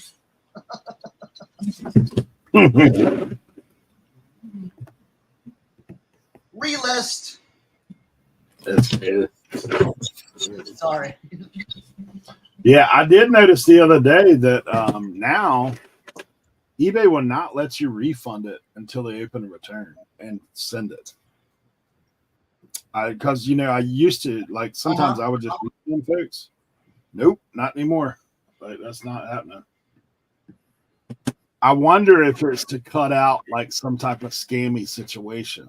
Yeah, like money laundering kind of thing. Yeah, I tried that the other day because I honestly messed something up. I lost something. I just sent them something different. Like it was a t-shirt. They said they would keep one of the t-shirts. So I sent them 2 t-shirts, and I was like, "Well, I'm gonna try." Like, listen, I felt bad. You know what I'm saying? I felt bad. I got the box yesterday. I'm like, what is this box? What? Return to sender. I'm like, what is this? And then I looked at it. I'm like, oh. Yeah, I tried it on 2 different orders and couldn't do it. Just so you know. Like sold orders, like yeah. The item had shipped, and it had delivered, and it would not let me refund it once they started the return. So were you trying to do that from the awaiting shipment payment page? No, it already shipped. It was already. Oh, okay. So let's see. Yeah, they got it. They got it. So they got it delivered. They sent you a message, but they haven't. Yeah, they hadn't filed the return at that point. And it wouldn't let me do it.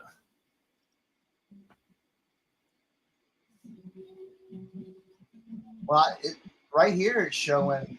Did it let you do it? Yeah, send refund. Maybe it's they had filed the return and it wouldn't let me do it. Oh, okay. Yeah, if they file a return, then you might have to wait. It has to go through the return process. But if they don't open up a case or a return, you can still do it.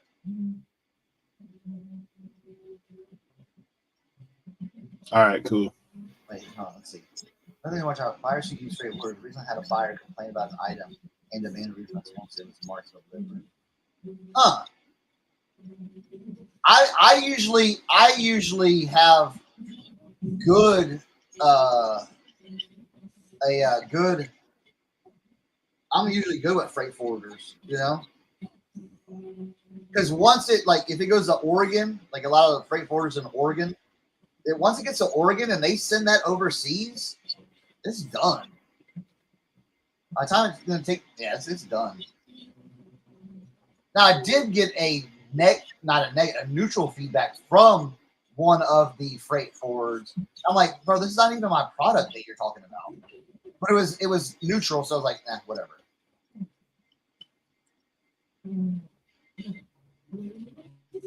You know what? We're gonna try this again.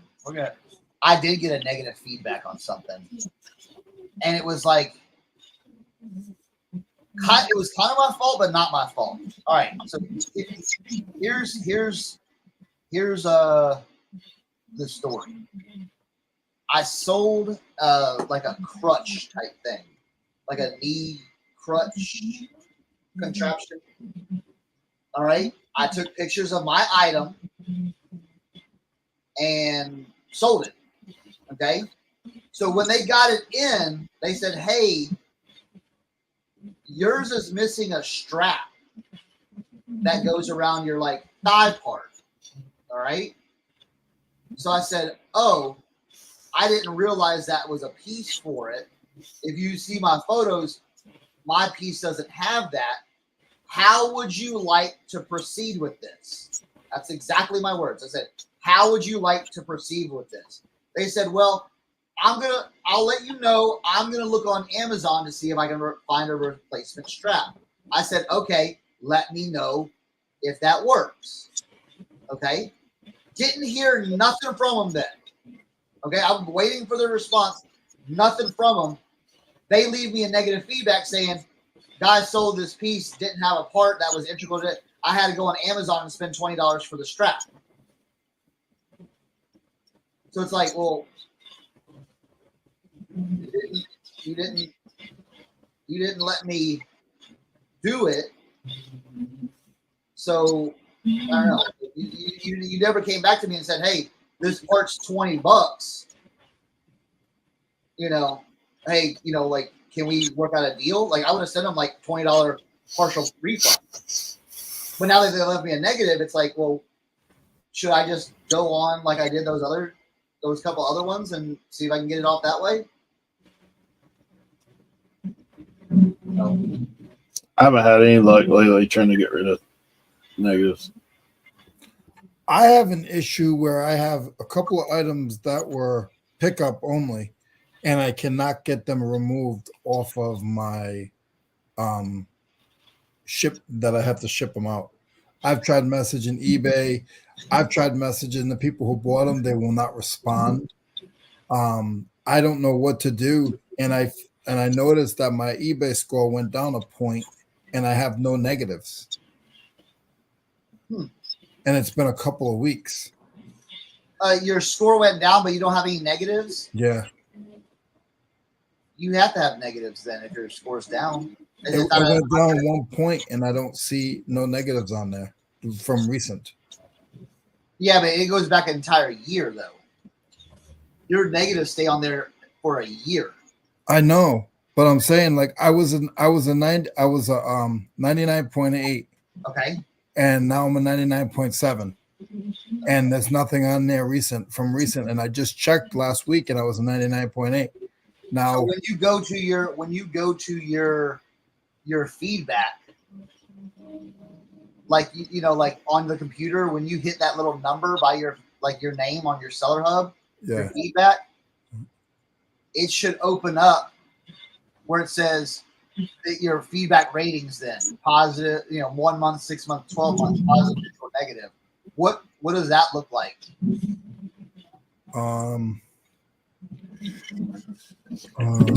It says positive, negative, positive, neutral, negative. Now in the negative column, do you have any negatives? I have one. You have one. Okay. So basically what I'll get to this comment in a minute that I was gonna that may be it right there. If you sold less, it may change your percentage. That's what I was gonna say. It some of your older good ones have probably fell off. That's what I'm saying. So you're not getting as much feedback as you did maybe 6 months ago. Yeah. Or a year ago. So those fall off. So that one negative impacts a little bit more. I mean, it's a point. Yeah, because I used to have 1,200 items. Now I have 90. Yeah. Hey, I'm sorry about Grams and Pop Vintage. Listen, I hate that that they can't find that, but that Tennessee Oilers Pro Line jacket, that's straight voodoo. I told you that. Okay, you were messing with. Okay, so I'm sorry for you, but don't be selling that. Just kidding. That sucks. Guys, in about 25 minutes, we will be doing the Sparky. We're going to do it at 11:15. Sounds good. Oh, Kent, while you're in here, dude, the new headphones are great. They're great. They sound fantastic. Like for mute, like I said it earlier, you probably weren't here, but for music, they sound fantastic.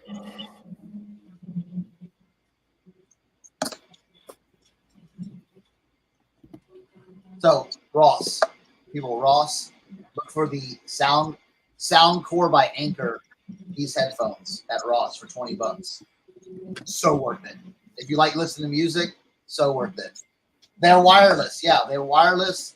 They have a USB-C charging. The bass boost. Listen, I'll tell you this. The bass boost, the bass in these are fantastic. I listen to a lot of bass-heavy music, and I'm revisiting old albums just to see what it sounds like with these headphones, and I'm blown away. So, yep. And they also have a whole they have a headphone jack if you do want to use a headphone jack, but they are wireless. And it has a microphone, so if you need to talk on the phone too, you can talk on the phone. But I like these better talking on the phone.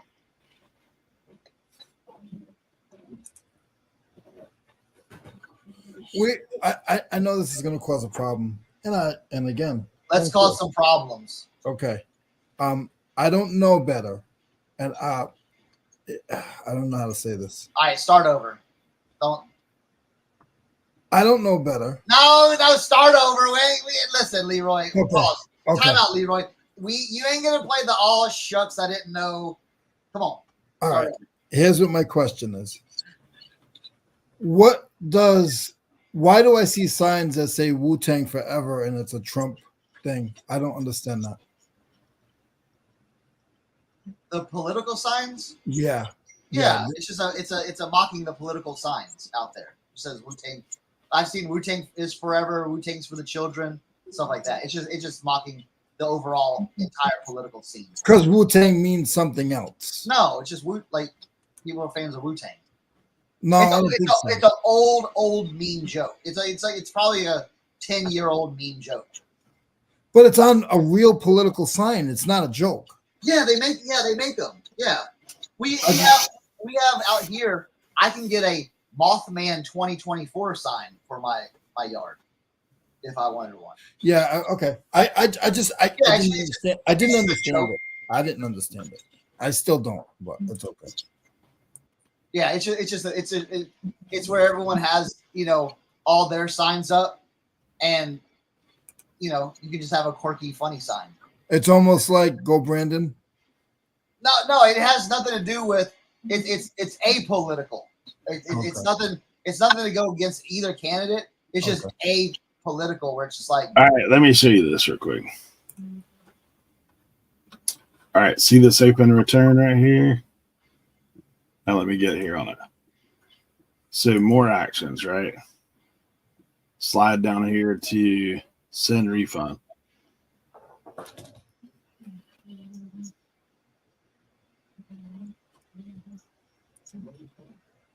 You see that?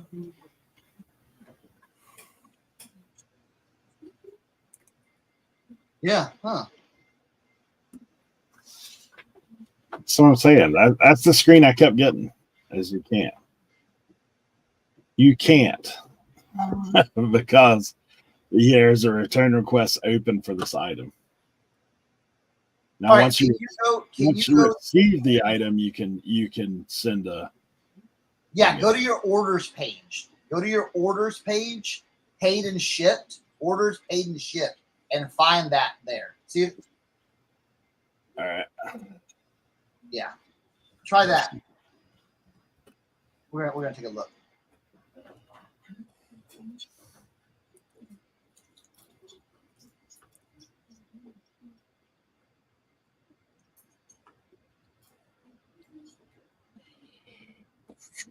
No, so your status, it needs to be paid and shipped, and then find whatever that is. Carburetor. All right, right there. See, right there. Go down. See, send refund. Click on that. See what it says. Oh, Told you guys. yeah. Other adjustment. Okay. I knew I weren't just seeing things. I was like, all right, let's see. Yeah, see what it does. I mean, this one I should be able to through the where do you see other adjustment at?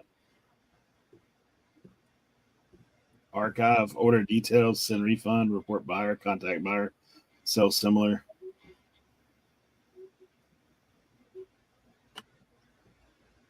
Am I missing something? Can't. Where's other adjustment at?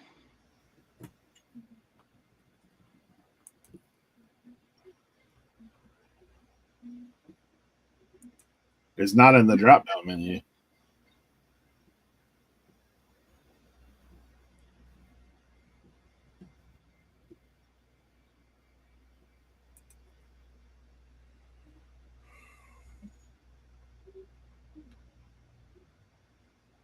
Yeah, I mean, it's not in the drop down menu.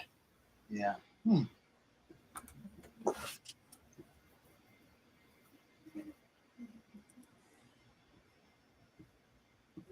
I just went to order details. Yeah. I'll call you after. It's under send refund. All right.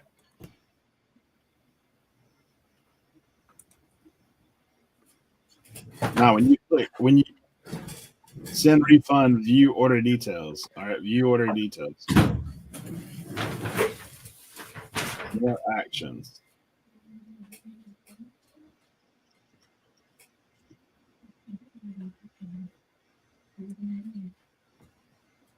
And then hit send refund from right there. See what it does. I wonder if it goes back to that same screen.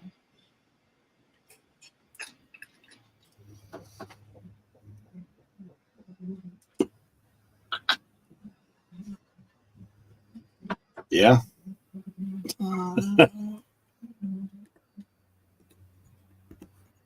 Right?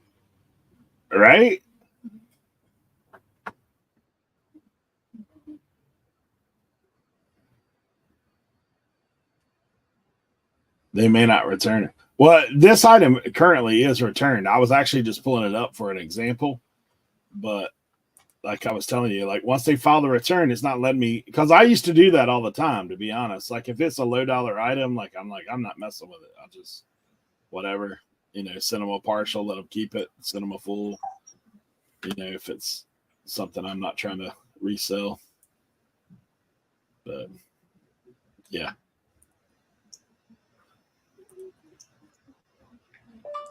Good morning, sir. I am on the air. The boxes outside will be. It's almost like they put it in a different area. Just put them outside for now. If you have any other trash, put it near the boxes. I will take it home.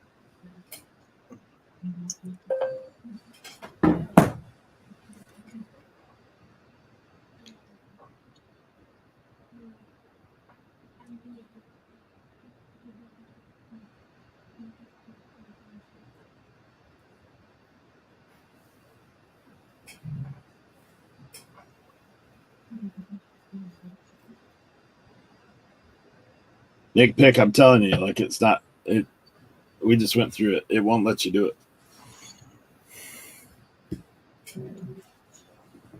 No, it won't let you go through that screen. Like,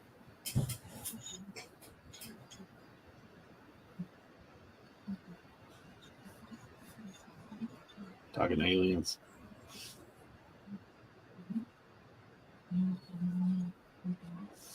Yeah, glitch.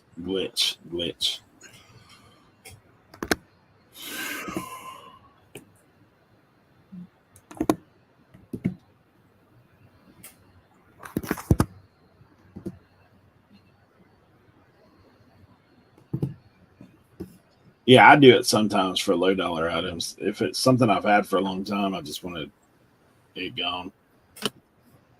I've also done it for items that I knew when I sent it probably weren't the right thing. But.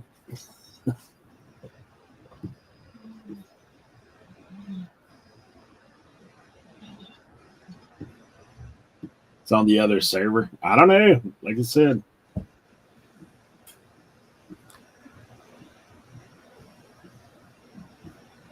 Yeah, I don't know if it's something. I mean, obviously they have done some updates on eBay, so I don't know.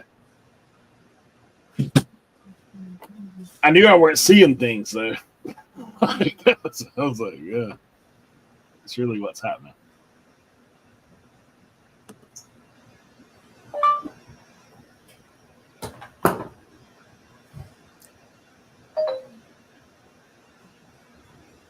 Yeah, I think once they open the return is the only time I've had that problem. Let me see.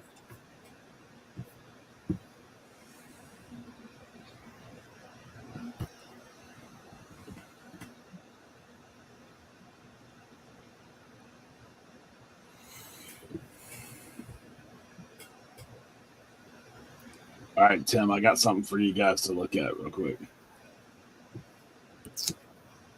A little estate sale action for the weekend.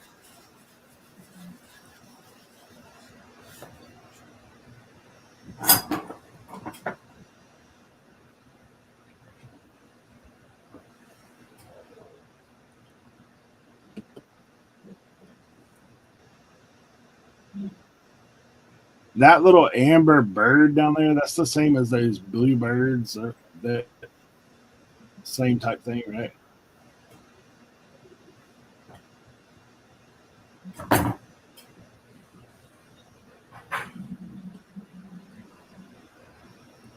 think you're muted.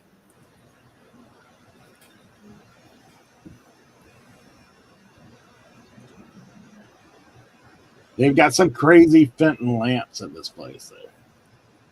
That's what I wanted to show you guys.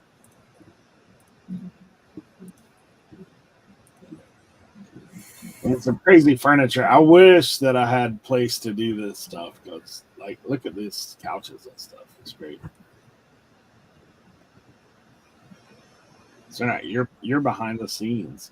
I was wondering why Tim's muted. You're behind the scenes. Sorry.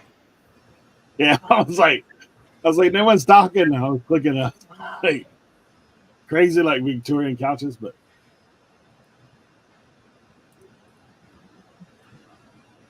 would say There was it a might be base made for DA back there.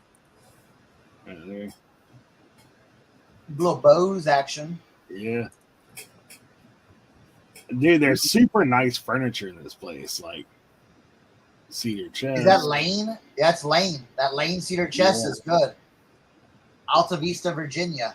Like, look at this right here, dude. Yeah. Like I said, good furniture, but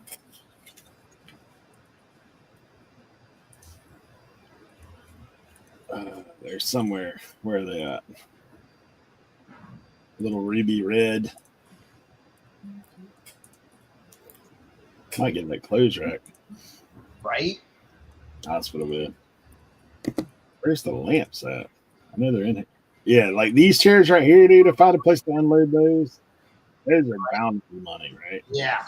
Oh yeah.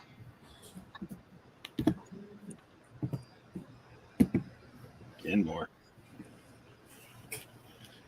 That's probably old binoculars there, huh? Yeah. That's what I was just gonna say that. That's a cool thing piece. Little wooden ice box looking at me. Need an organ for the house?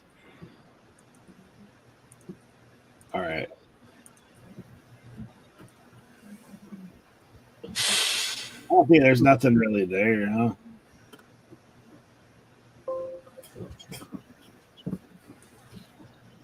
Yeah, I mean that uranium glass plate's probably like $15-$20. I gotcha. All right, so this lamp world, like this is like a lower. There's a couple nice ones. Have you seen that before? Is that an eagle? Yeah. I mean, I know even just those bases can sell for good money. Just the shade top part? No, I mean like even just the bases. Oh, I gotcha. Gotcha. Because those are old brass kerosene lamps that have been converted. Gotcha. Yeah, they've got the little old school plug on them. So, like, yeah, there's this one. This one right here, when I looked it up, could potentially be really, really good. Yeah, that's a nice lamp. That's not bad either. I'm assuming that top piece glows, but that'd be. I don't know. Maybe. You got to check. I do have my. That's definitely Fenton shade right there. 1000% of Fenton shade on that last one. That's a nice one too. That like pink milk glass. Yeah. The bottom is, yeah. I don't know if that top necessarily goes. That's 1000% Fenton too. Yeah, that's all the lamps that they 6 tips. 2, 1. Yeah, I'm not sure, but I'm not 100%, but I don't know if that's Fenton right there. That one too. Just like when I was looking at this whole thing, I was like, man, these lamps are killer. Like even those ones in the background, like you said, the base bottom is on.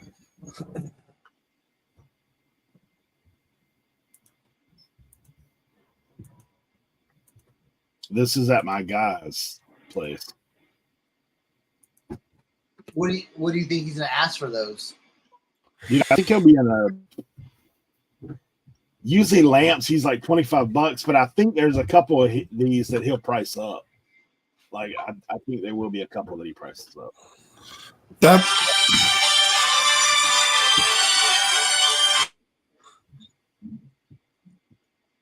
Yeah. How many you're gonna get? I don't know. We'll see what the bundle entails. There you go. Those are nice. Yeah, they're crazy looking, right? I mean, without my shipping center, I wouldn't touch these things with a 10-foot pole, but Right. yeah, that right there.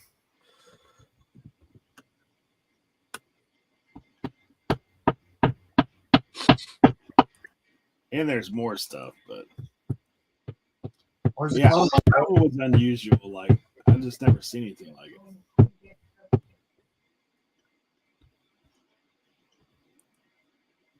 this lady, he said, like, so typically at these estates, there's stuff that you hadn't even seen, you know, like stuff that's not in the photos.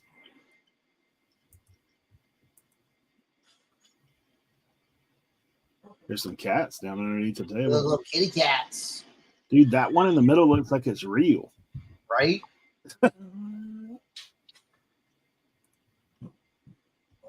Like this one? They're doing roofing at OBX's. Yeah, there's somebody trying to come in. It's the skinwalkers on its roof. Trying to get in. Trying to get in. Spot a cherub next to the clock. Yeah, those lamps, man, are killer. Yeah, all of my vents on my roof have cracked up, and we had a pretty bad leak on one. So that cherub lamp, yeah. I'm gonna be trying. We'll see. I may give him one of those, like, what's your number for all those, and make all of them mad again. Knowing that they're fitting, there's a couple ladies, dude. They'll probably be there at, like, the sale starts at 8. I think there's 2 ladies that are fenting monsters, bro. Like, if they're fenting in the air, they're like. Tim met one of them.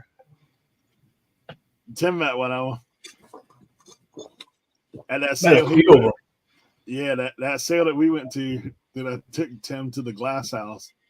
Like,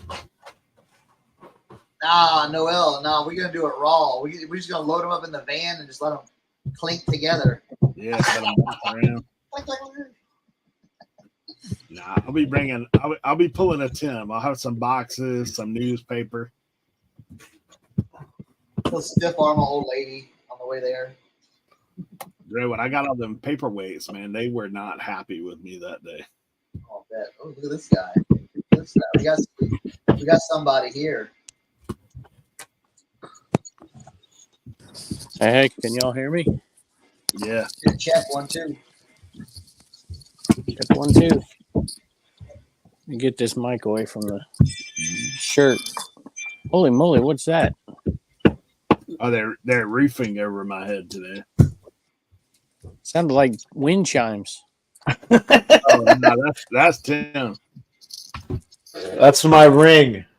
That's his stick-up cam. You guys don't have those where you live.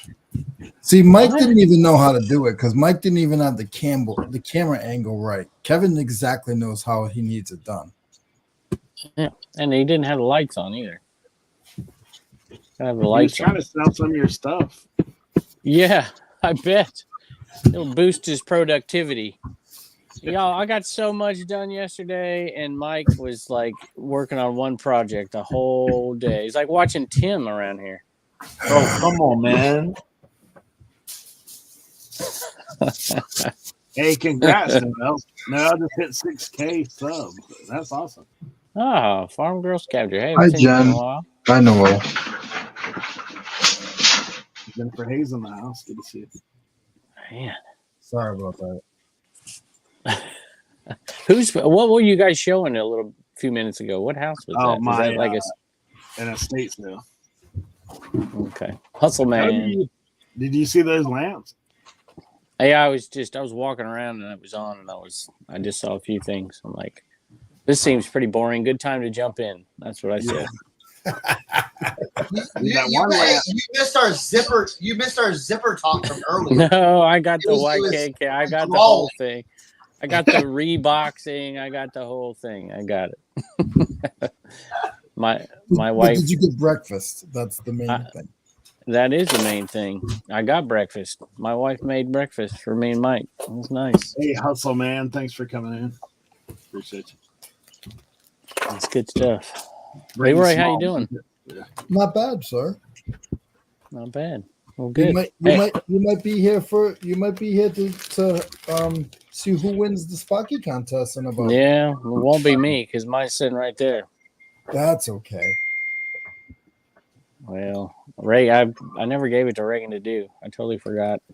Yeah, mine's I here. wouldn't want your schedule. I would not want your schedule. Oh, I don't know. I tease Tim, but Tim works like until Josie tells him to stop. I have a feeling. Did you hear that, Josie?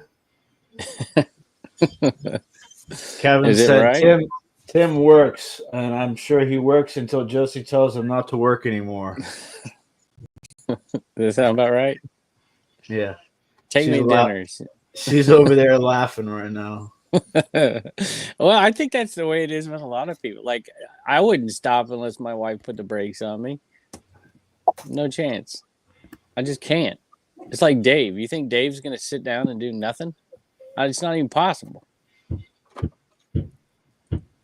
Now, Cernoch, on the other hand, Cernoch, he works until he stops working, and then he just stops working. That's what I hear.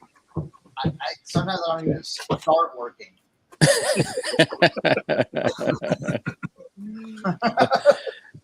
Death Pile's in my basement. I was going to say, where is he? Man, he's in my basement. He's probably trying to clear the cats off, the dogs off, find a place to sit. No. I'm actually, I want y'all's opinion because I want to add these to the show today. But who is 19 on the Panther? Keyshawn Johnson? Well, you got the right crew to ask right here. Is it Panthers? There it is. 19 on the Panthers. What is it? Yeah. 19 on the Panthers. Keyshawn Johnson? Yeah, that's Keyshawn. Well, where is it? Is it autographed or not autographed? Not autographed. And Is then Ray Lewis. Yeah, that's a nice one with the Super Bowl patch.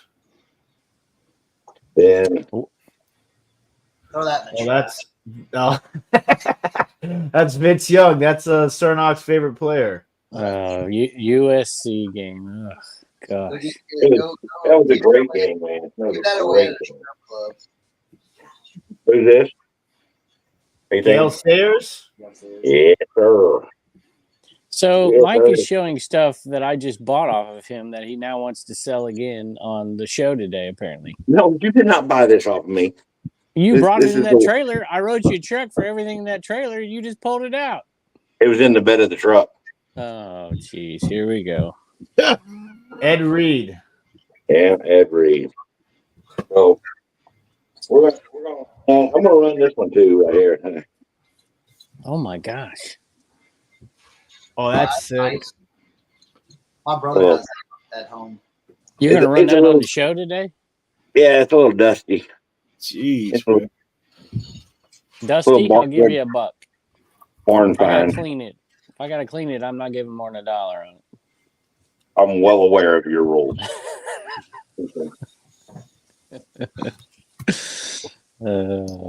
This is gonna be a great show, y'all. I know I come on here to. I'm not coming on always to shill, but I tend to do that, you know. This is gonna be amazing. 2 days, y'all. 2 days. Mike thinks he can get all this. He's got like 100 things listed in this stupid thing. He's like, "Oh, we'll go on for a half an hour here, a half an hour here." I'm like, "Dude, no. This is gonna take 2 days, on and off." Not 100. And by the way, I ain't even got all my stuff up yet. you? Oh, that's true.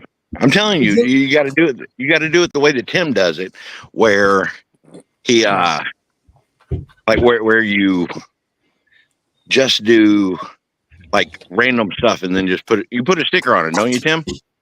What's that? Like on a single card, you just put a sticker after like this card number, like a little garage sale sticker. Yeah, so generally, I have everything numerical beforehand. So it's in a team bag that has a number on it already, like this. Oh, you're in Big Mom. Yeah, can we get Mike off of it? The views are dropping like flies here. There we go. So like I generally have it like a team bag that has a number in it already, and then I just have it in the team bag. And so like at the end, when I'm sorting everything, I see the order and I just grab all the numbers from the person's order, and then I repackage them into team bags, and I reuse these all the time. But yeah, if when you're doing random stuff, I just put a little sticker on it afterwards. 1, 2, 3, 4, whatever. Yeah. So that I would forgot require my team bags. I forgot my team bags at home. Oops. I was too busy. You better get that Amazon order right now, overnight. Yeah, dude. Okay. Yeah, right. Come on, dude. There you go. First reveal of the expansion of this guy's empire. Because 24 feet was just too big. He needs something for the baby truck. So he goes out and gets us a 12-footer. Oh, look, Pinjo's in here. I got it for Pinjo. I bought that for Pinjo. We're going to be doing some house cleanouts and stuff. And you can't get that big old trailer into these storage units and turn it around and stuff. I've done it. Yeah, well, I've seen you do it. Give me a heart attack. West Virginia Hills, Cernoch, holy moly. I thought this guy was... I literally called to get insurance. I'm driving behind him. I'm like, dude, we don't have that thing insured yet.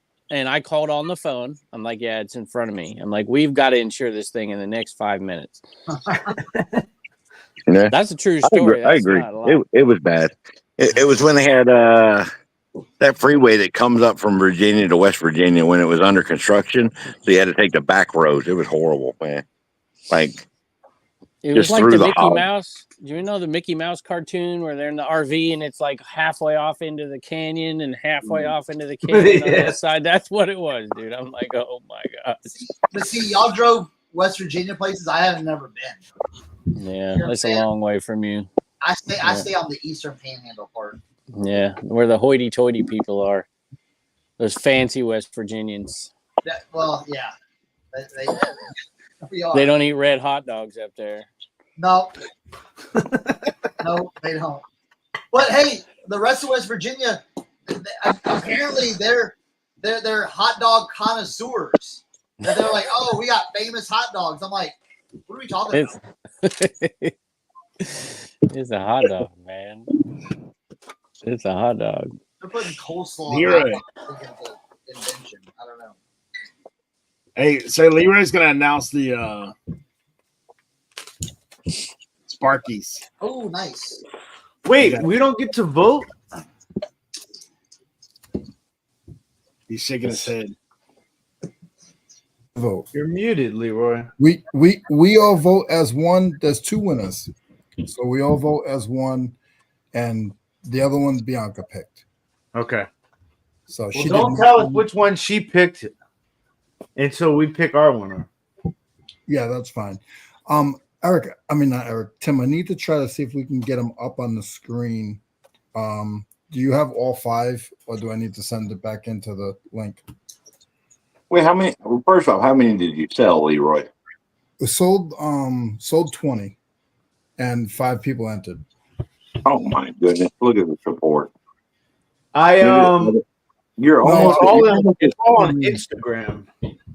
Yeah, you're almost at Kevin level right there because you have 15 people that just wanted to give you money that wanted nothing in return, and it's all for St. Jude's. So it's just it started off the story. If anybody knows the story is I bought a whole bunch of insulators by accident. I went to buy 80 of them, and I bought 700 of them. It was only supposed to be 80. And the big joke, we were on another show, and Eric was there, and the big joke was everybody was teasing me for about a half hour. And then Eric was like, we should try to see if we can sell them. And no. The original idea was to make Leroy a mascot. Yeah.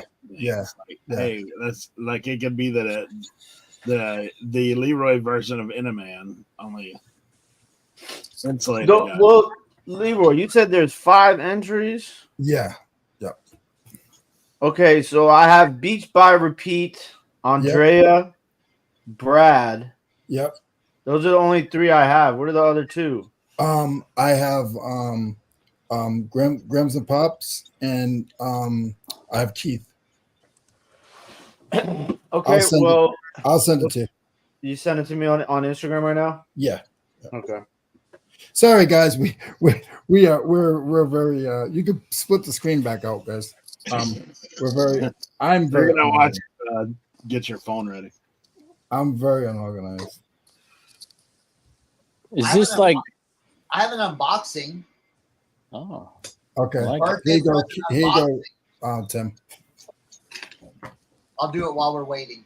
Okay. So you take your time, Leroy. We're gonna do this unboxing. My brother sent me something for my birthday. Tennessee Titans hat. Bro, if it's Oilers stuff, it's all the leftover Oilers stuff that he was asking about last week. Next photo will be a bonfire in the yard. I don't even know what I did with my Oilers stuff. I threw it somewhere in haste, and all right, here we go. It was in a big black trash bag. You should have thrown it in that box that had my label on it. That would have been a good place to throw it. That would have been good. Ooh. All right, so Houston unveiled their new alternative logo, and I'll just show y'all. Boom! Look at that. Nice. Right there. Wow. Right there. Bam. I like it. I'll probably be rocking this one. The Richardson trucker. Let's tighten. We got to tighten it just a little bit. 2 straps on the Richardson trucker. Ooh. I like Richardson's hat. Yeah. Yeah, that's a good one. That's a good one right there. Let's put this one on. Ooh, this flex fit feels good too. All right. Thank you, Michael. I appreciate it. Where did you send them to, Leroy? I think RIN. Cernoch, I think since you're the hat guy, Richardson hat is a made in USA product, right? I believe. Or maybe they at least have okay, it's a Richardson hat. It's maybe they used to be. They're in Oregon. I remember because I lived in Eugene and they're in Springfield, like dual cities. Yeah. And there was Richardson hats everywhere in Oregon when I was there. Yeah. Everywhere. Yeah. They probably made them there for a while. Yeah, probably back in the day. Yeah. But they still look, I mean, Richardson makes good trucker hats. I like it. I like their trucker hats because they don't use foam. They use just like a real thick, backing right there. So it's nice and lightweight and everything like that. There you go. So. All right, Leroy, what we got? Tim's helping me get them on the screen. We're not going to know who did each one. We get to see them without knowing. We're going to see them without knowing, and then we'll figure out who did. It's not like one of these Dan and Demand things where he wins Picker of the Year award because he's on the screen at the same time. Tim's fault. Tim is 100% to blame for that. Is a hype man that was live with him. I'll tell you guys one thing. These people went over and beyond. I was shocked. I'm like, wow. They really put some time into this. How are we looking, Tim? Hey, just give us a wink when it's grams and pops. That way we don't vote for that one.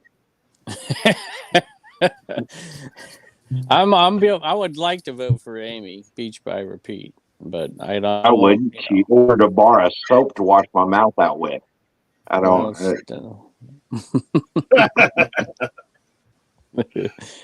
She's got a video doing well right now. She's killing it. She's doing good and flipping fantastic, ladies podcast.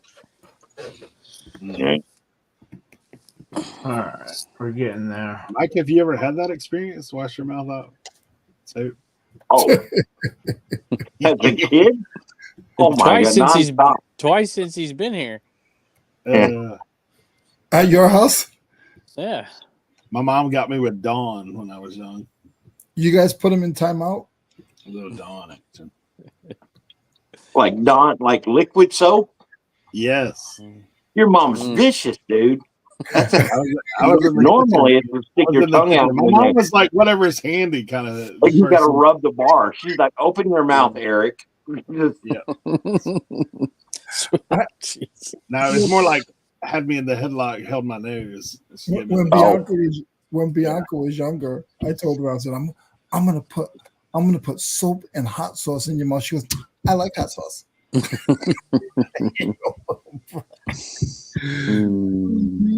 Sal, good to see you, man. Sal is in the bill. 56 people. Goodness gracious. And again, guys, everybody who entered, everybody who donated, I really appreciate it. It means a lot to me. I didn't realize. I know how much support you guys are, but it's a little heartwarming to just see you guys all help out. Something that means a lot to me, and it was just a thought, and then it came out. So I appreciate it, guys. Well, you got to slow down the thank yous because you still have 680 of them left. You still got to. No. So what I ended up doing was when I went to the auction and I noticed I had 700 of them, I told them to keep 5 pallets of them because I wasn't getting stuck with. I get stuck with about 300 of them. Yo. Police open up. Yeah. I think Are we working on getting them on the screen or what? Yeah. Yes. This is not as easy as it seems because the method in which I'll tell you what. Just put Tim on the screen big, and he just put his phone up there. No, I got it. It's coming. Okay, it's coming. Sorry, Tim. I apologize. Oh my goodness. So your show is at what time, Kevin? Well, Mike wants to start at 6, and I told him we were starting at 5 because there's just no way. And what kind of no way? We were starting at 7. You said we're starting at 6. I know. Now we say we're starting at 5. So I don't know, 5 or 6. But we got all these people coming on. Dan and the Man's gonna be coming on. Tim, I think, is coming on tomorrow. And we got Biggs coming on mine, and they're selling stuff too. Vintage Sport Flips. Is he in the chat here? He's coming on. You can pre-bid. Listen, this isn't gonna be your normal auction. This is like not $2 cards here. I mean, there's gonna be a mix, right? There's gonna be low-end cards, high-end cards. We're bringing sports stuff. I still haven't loaded all my sports stuff. That's not cards. I've got some cards on there. I mean, there's packs, unopened boxes. It's gonna be old stuff. It's gonna be nuts. I mean, all right. Is everybody ready? We've entered the matrix. Are we ready for this? Yeah. So okay. All right. There we go. First one up.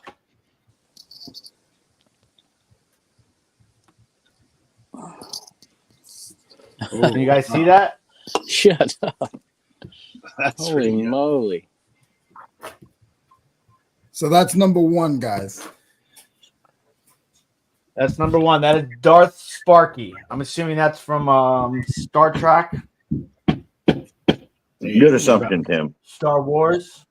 That's like not AI. Like somebody legit did that. No, somebody did that. Yeah. That's insane. Yeah. Well, I'm glad I didn't enter. I was just gonna write on mine with a Sharpie. Yeah, seriously. Poor Reagan would have painted that thing up. Oh, there's nice there's the That's new AI background. Yeah. Holy moly. That's pretty intense. Yeah, like I said, Kevin, they really they went out. They really did. All right, here we go. Next up. No, very Love cool. I like that. Oh, Yeah. my wife would like that. My daughter loves those little tiny plant things like that. Yeah. I like that a lot. Succulents. Succulents, yeah. It's like what happens to my Flipped it wallet. over, they flipped it upside down and turned it into a little succulent planter. Yeah. Very classy. Michael, you see that? All right, here we go. Up next. Brother, see that? Mm-hmm. Oh wow. Oh, look at that. Look at They that. got even got the little bag. So that's kind of cool. Look at that one. Good. The hair is wire. Wow. The Look face at the is logo. Is that an RIN light. logo? The face is Yeah, a light. RIN logo on the bag and a blood, sweat, and cell logo on the other bag. And it's cool. They got the ACDC kind of The smart. hands are wire. Yeah. The hands are wire nuts, and the face That's is a light cool, bulb. dude. Yeah. That one's amazing. Wow. All right, up next.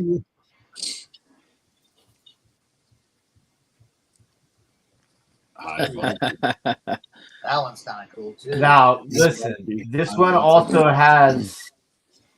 This one has a accompanying video. You guys ready? Accompanying video. Oh my gosh. A little light show. That is cool. That's pretty cool. They're all so good. It's crazy. Is that a Terminator face? Just a skull. I think it's a skull with the light up eyes. Yeah.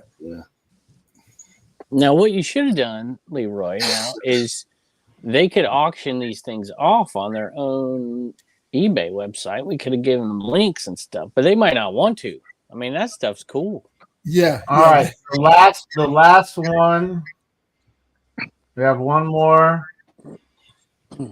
There it is. And that one's super cool too. That is. Wow. Yeah. Good luck, guys. Jeez, man.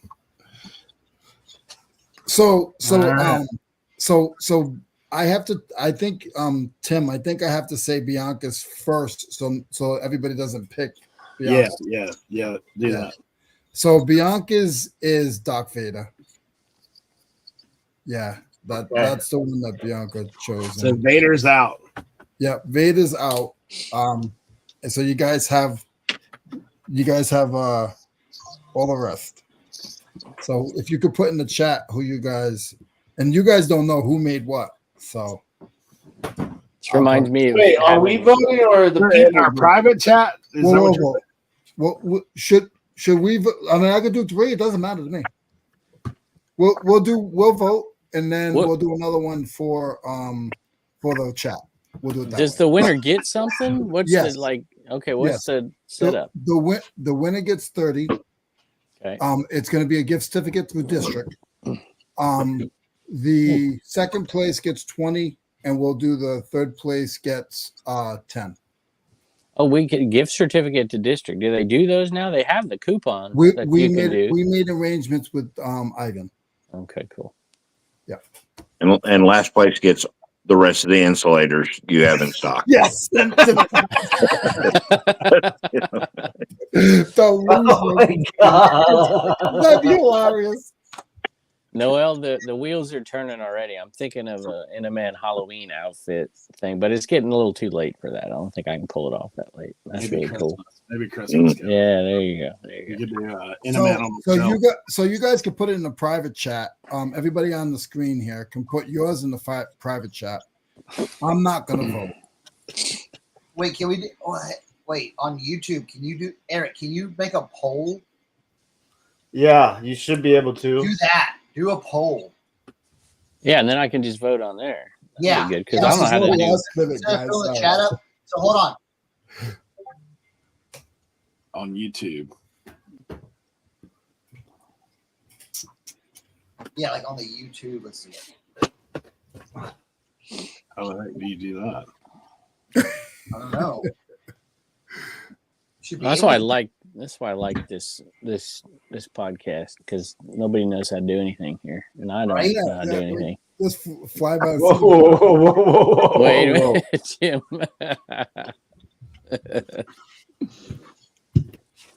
I know how to do everything. Mm-hmm. Hey, that thing, by the way, thank you to whoever that was in here last year who helped me with that autograph on that. I don't know where I put it. I think it's out in the other shed. I listed that little piece of pottery for the German $700. one? Not German. It's Sweden. For $700, and there's already like 8 watchers on it. Also put on knickknacks. Slash viewers. Well, maybe. They ain't no viewer buying that thing. You got rich viewers. It could be Brian Big and Fine. Yeah. All right. How do you want to name them? Just do what they are. So, okay. So Darth Vader's out. So what do we got? ACDC. We got the plant. High voltage, succulent. The twins. The girl. The girls. No, the girl. The one girl with the shopping. Shopping bag. She's ACDC. Yeah. So the twins, evil twins. The voltage meters. Yeah, high voltage. Which reminds me of History Day when I was a teacher. I have to go in and grade all them History Day things. Oh, goodness. But see, I was like a terrible student. So when I saw something like the succulent, it's like, man, that's awesome. That's what I would do. Doesn't take much work, but it's just got that interesting twist. It's like you got to reward that person.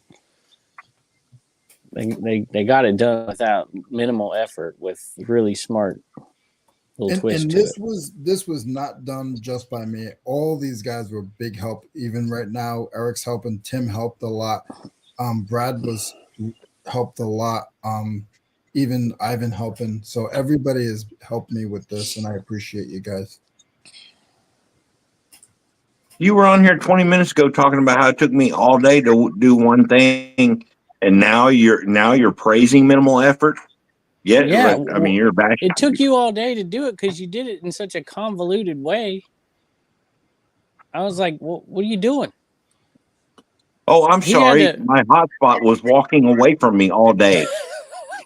All right, it should be up on YouTube. I gotta find out how to go in there. You may have to open a separate tab. Yeah. Hey, everybody watching, Kevin's getting fiber soon, so he's wanting to go on everybody's live. By the way, I want to put it out there. Fiber? Do you need some prunes? Raisin Bran? They laid all that cable out here, or whatever the heck it is, and now it's all got to get hooked up. It'll probably be a year, but hey, we're getting there. Kevin, have you checked Starlink out where you're at? Actually, I could get Starlink at this point, finally. But, a year or so, whenever I signed up for all this other stuff to make sure I had enough to do some stuff, I want that contract to go out, and then I'll buy that. Yeah, I might not do that. I might just wait for this. Yeah, I've got friends in Western North Carolina. They said that stuff has worked good in the storm. Yep. I'll never forget that one time we were down there at the 100 Mile, and I think I was with either Cernoch or Eric, and they had a big ass billboard. I think we were in Virginia, and the billboard said the internet is coming. Yeah. That was there for a few years. They took it down. I guess it's here. False advertising. They took it down. Half of West Virginia doesn't even have internet. Yeah. Listen, that Highway 21, take a break from the interstate sale that I go to every year, half of that thing has nothing. You can't make a phone call, nothing. I'm like, how do these people live? I mean, it's like that out here in places, but it was like for 100 miles out there. I'm like, this is nuts. So you got to be a decent picker. That's why I kind of like that sale. You can't just comp everything out there. You gotta just kind of feel it out. Even the sellers don't know what it's worth. Yes, that's where we got the swung vases, not by accident. Yeah. Can you guys see the poll on the? Anybody see the poll? I don't see it. I don't see You it. have to go to the community tab. Community Oh, tab? why'd you do that? No, do the actual poll in the live. How do you do that? That's what I'm saying. Oh, well, you gotta ask me. I thought you knew what you were doing. I thought we were clear about that, Tim. Guys, this is a typical reseller. How do you do it? And you're like through YouTube. Well, you were like writing the name, so I thought you had it. I did a text poll in YouTube. Is that not all right? Am I supposed to go there? Or are you? I'm coming to the rescue. I'm coming to the rescue. Right. Hold on. Thank you, Tim. I'm taking this down then. I love it. Oh, I see that there's a massive clickbait title for Trash to Cash this week. Oh, you think it's clickbait? You don't think it's real? I just saw it myself. I was like, wow. Dave's going all out on this one. What's it say? Carrie's not moving. It says Carrie quits. No, that's not How many things is it? How many options are there? 4. Okay. AC, DC. He actually quit with that warning. High voltage. On the. That's all I can read. Trucular and the girls.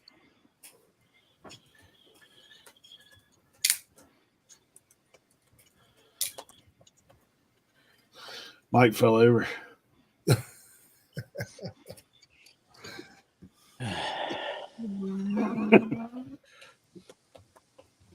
Is it Mr. Spanky, right? Yeah. That's what Tim calls him. Tim thought it was through the whole first episode. He's like, wait, what? Because everybody in the chat put it. No, I went to YouTube to try and vote. Hey, Cernoch. Yo. If you get inspired over the next 2 days and you want to jump in and sell a few Oilers things, just jump in one of the streams. We'll sell all your Oilers stuff. All right, sounds great. Come on, man. That stuff's supposed to come to me. He said you got to come pick it up, man. No, I know. I'm coming up there soon. I might not send it to Tim because he still has a reverence over it. He doesn't have the fire and fury like I have. He still holds it in some type of reverence. I don't know why. So I don't know, Tim. He's living on a high right now with these Commanders. I know. You were right. Tim was right. He was right from the get-go. I'm surprised. He didn't think this though. No, I've had us closer to like, well, we're about where I thought we'd be at. But the tough part of the schedule is coming up. Yeah. All right, so the poll is up in that's AC/DC is the shopping bags, Mr. Diva. Okay, the poll should be up. But wait a minute, because first, second, and third win. First is already taken. Is that how it is? Yeah, first is okay. taken. So we're voting on, but we can only vote once. So it's first and second. We can't do like one. We can't rank them. It will rank them. Well, I understand, but I can't like get like 4 points to number 1 and 3. I just got picked. Well, you have 9 accounts, Kevin. Well, that's true. That's a good point. That's a good point, Leroy. I'm going to use that. That's how I beat Carrie American Arbitrage on that one poll. I just changed my counts. And speaking of voting, early polls are open. Y'all go vote, everybody. All right, let's see. All right, let's see here. So what is the lineup? What is the lineup for tonight for the Fall Classic on Dib Dip? It's Kevin with Kevin, followed by Kevin with Kevin, and no. Kevin wants to start like right after this. We're going to start at noon. No, we're not starting at noon.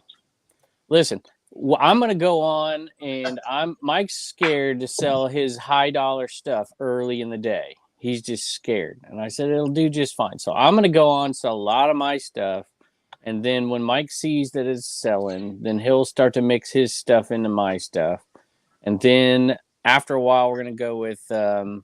Is Dan coming on first, or is it Biggs? Biggs coming on Biggs, first. and then with Carrie. us.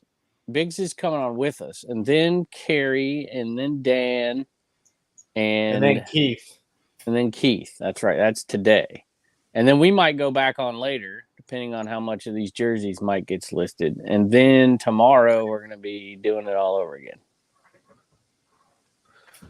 Tim's on tomorrow at 7, I think. He's going to join ours at 7. I think that's right. And there's the link for the first scheduled live stream today. Okay.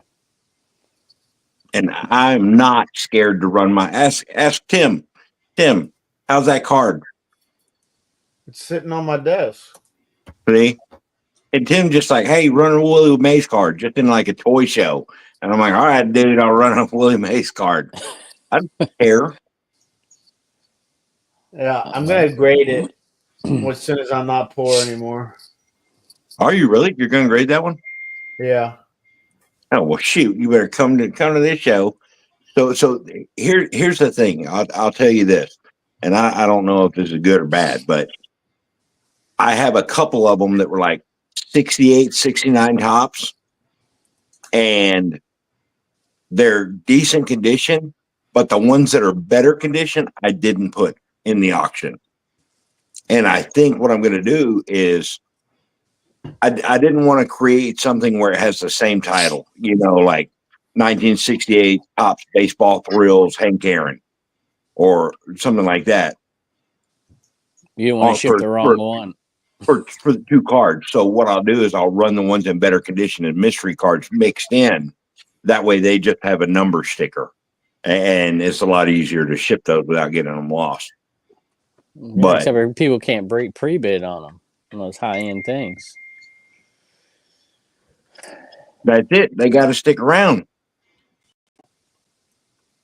That's it. You run the risk of missing out. Because Tim, it's not like Tim said, like where he's like, hey, run this card, and then it ends up being a legit good card. Like, but I'll run it with no figure, dude. Like worst case scenario, Tim paid me more money than you would have. Basically, that's what I'm saying. Well, that's saying something. You have to appeal to his love. That's it. Kevin, nobody commented about me and the old lady on your Martha. Martha's yard sale. I just love that. I'm gonna make a short of just that sale because you were hitting her. I came in and hit her, and as soon as I get out, Rod comes in and hits her. I'm like, oh my gosh, y'all are just sharks. Yeah, those glasses sold. Yeah. What'd you get? I think it was like $225 maybe. Jeez. 200, something like that. I hear Tim negotiating, Eric. You know this. And when Tim is like negotiating in the 20s, 30s, I'm like, oh my gosh, what did Tim find? Because if Tim's willing to pay $30, it's at least worth 200 minimum. Minimum. Maybe 300. He might be thinking like, oh, I might get 300 out of this. Yeah, I'm just like, oh my gosh. He's like, for you, I love you, Martha. I'll give you 35. And I'm like, this thing's worth a lot of money. It's worth a lot of money. I'm sitting over there with a Scrabble board game in my hands. I'm like, why is anybody watching me? They be watching Tim. That was a fun. That's my favorite part. Outside of like actually finding like stuff that's crazy money is like. Oh, it is. I love it. The talking, negotiating, like. I think it's what sets my videos apart is I just love talking to people. I just love it. Because most of the time, it's always about how you go into it too. Because I've seen some people who negotiate and it's like they think it sounds like they're negotiating like world peace, and they're like, it's just like bro, like you have to relax a little bit, like yeah. People be coming for their throats. Oh, I'm like $20. It's like you gotta butter them up a little bit. You gotta think about negotiation like it's a biscuit. You know what I'm saying? You talk to them before you ever pick up an item. Yeah, heat it up a little bit. Then you gotta put some butter on it.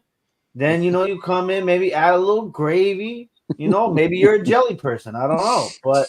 And then at the end, when it sells, you eat the biscuit. That's the profit. That's what it is. It all comes down to biscuit making. Yeah, the one I've seen do the proposal. Mike, man, he's down on one knee giving him the proposal. Yeah. We were at one of the long yard sales. He's down on Yeah. one knee. I was like, is he about to ask this lady to marry him or what? Yeah, she He got it done. like right there. I'm married. I'm like, so am I. I was just getting on a level, like, so that's part of like negotiating. It's like you never want to negotiate from a position of authority, like where you're standing over somebody who's sitting down. Get on their level or below, because it's like some middle mind trick, like where somebody doesn't want to be the a-hole or dominating you, and realistically, it works. Like if you can get below them in negotiation, it puts them kind of in control. But that's at the why same Tim time, wears. That's why Tim wears those clothes when he's out there. They want him. They want him to think he's like living behind Walmart in a grocery cart. oh, this poor fellow, you can have it for free, son. Go. Do you need some food? Do you need some food, my guy? Whenever I wear the fishing vest, people are like, "Oh, you walk in the art center, they're like, I got some fishing rods for you back here," and I'm like, no. I think it's the fishing vest in the farmer's stand. Like that's the combo.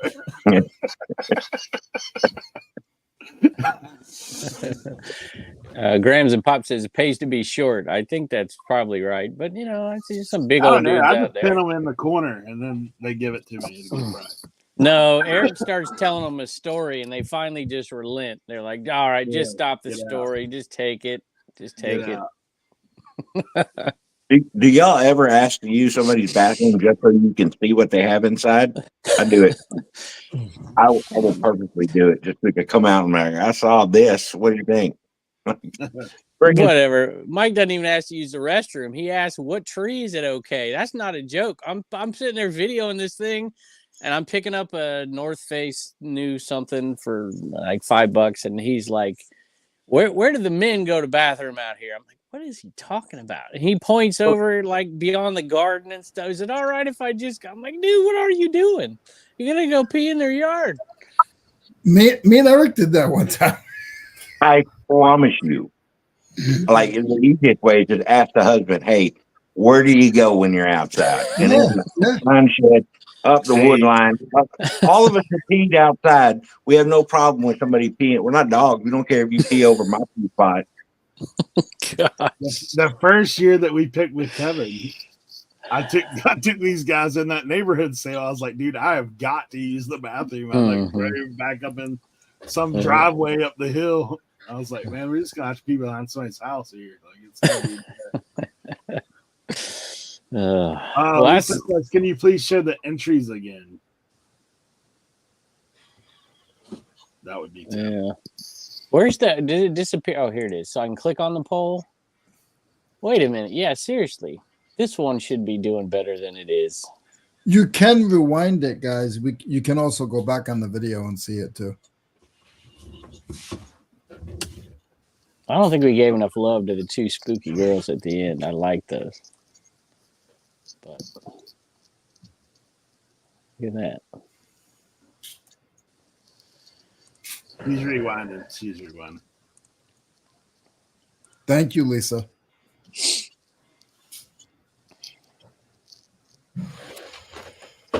Hey, when are we going to do another Commons live? I'm thinking next. I want to do one on different than a Tuesday, and maybe even later, just to get a different crowd in there. Although the Tuesday ones do okay, maybe we just keep doing. Because I got a boatload of stuff. I got so much stuff that I don't want to process. I want to just sell some of it off. One wouldn't be bad. Yeah.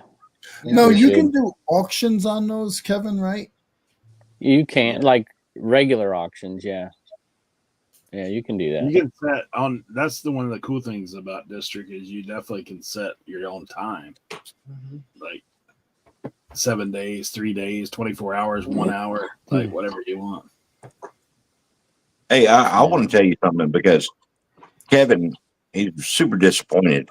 But T-shirts, if y'all have T-shirts that y'all just don't want to process or anything, like we are running shows over on Dibdit. And I will not sell another graphic tee to Kevin. I mean, it's too easy. It is too easy. You just put it up, and the thing's going to sell for $5 to $10, and down the road. And super easy to package, super easy to ship. So if y'all have any of those, go over to Dip. Hop on a t-shirt show with us. They've been So well. I actually just put out a video. I'm starting the re-emergence again now that I've almost finished this project of downsizing. I put out a video on the Overtheyears Sports about how to buy and sell sports cards, and I did a whole section on District, and obviously I mentioned the whole Fall Classic show, but the response has been really good on that video. And Ivan was like super excited. And he's like, this is like really good. He's been chopping it up and putting it on LinkedIn and all that stuff. So I'm hoping that that'll help, kind of push some more District viewers, buyers, and sellers. But yeah, the response has been really good on the breakdown of the District and the different marketplaces and whatnot. So I did a whole section of that video dedicated to selling on Dibdit, and mentioned obviously the upcoming show today and tomorrow. Well, thank you. We're gonna do a stocking. We're gonna do a Christmas show. We're gonna do a stock. Dibdit in particular is really made for Q4. So I figured we're gonna do a stocking stuffer show, and I'm just gonna go on for like 4 hours. And I've got plenty of stuff that's perfect for stocking stuffers that you see me sell all the time, ET pins and stuff like that. But I'm just going to have anybody who's a live seller on Dibdit at all. If you're in the chat and you want to sell some stocking stuffers, just tell me and I'll pull you up and you can sell some stocking stuffers, and we'll just go like for hours. Anybody wants to, anything that's small and new that might work as a stocking stuffer. I think it'd be fun. It's really made for it. So support those folks over there. Live auctions now have, if you've never bought anything, have the $5 discount. So if you've never bought anything over there, yeah, enter in a code when you enter in your payment stuff, or if you've already entered your payment stuff and never bought anything, you can go and edit that and put in Tim's code or whoever's code you want to put in. Death piles. Leroy, you want to make that announcement? Which one? Who won? What you put in the chat. Oh, so yeah, so we're gonna keep it up, guys. I don't know, but you can't keep up the one that's in the. Oh, yeah. All right, you got 3 minutes to bid, or 3 minutes to do your poll. 3 minutes. Right. How many? There's 52 people watching right now, and 30 people entered. 30 people voted, so 22 of you are slacking. Cat Swift says, find a Dibdit t-shirt show with Dave selling. He buys great t-shirts with no intention of selling, so you find outrageous buys. Gotta love his buying addiction. That is the truth. And it wasn't just Dave. I had a guy come on with me. I never met him before. I can't remember his name, but he came on with me, and all of a sudden he starts pulling out Slipknot single stitch shirts and just putting them out there for $1.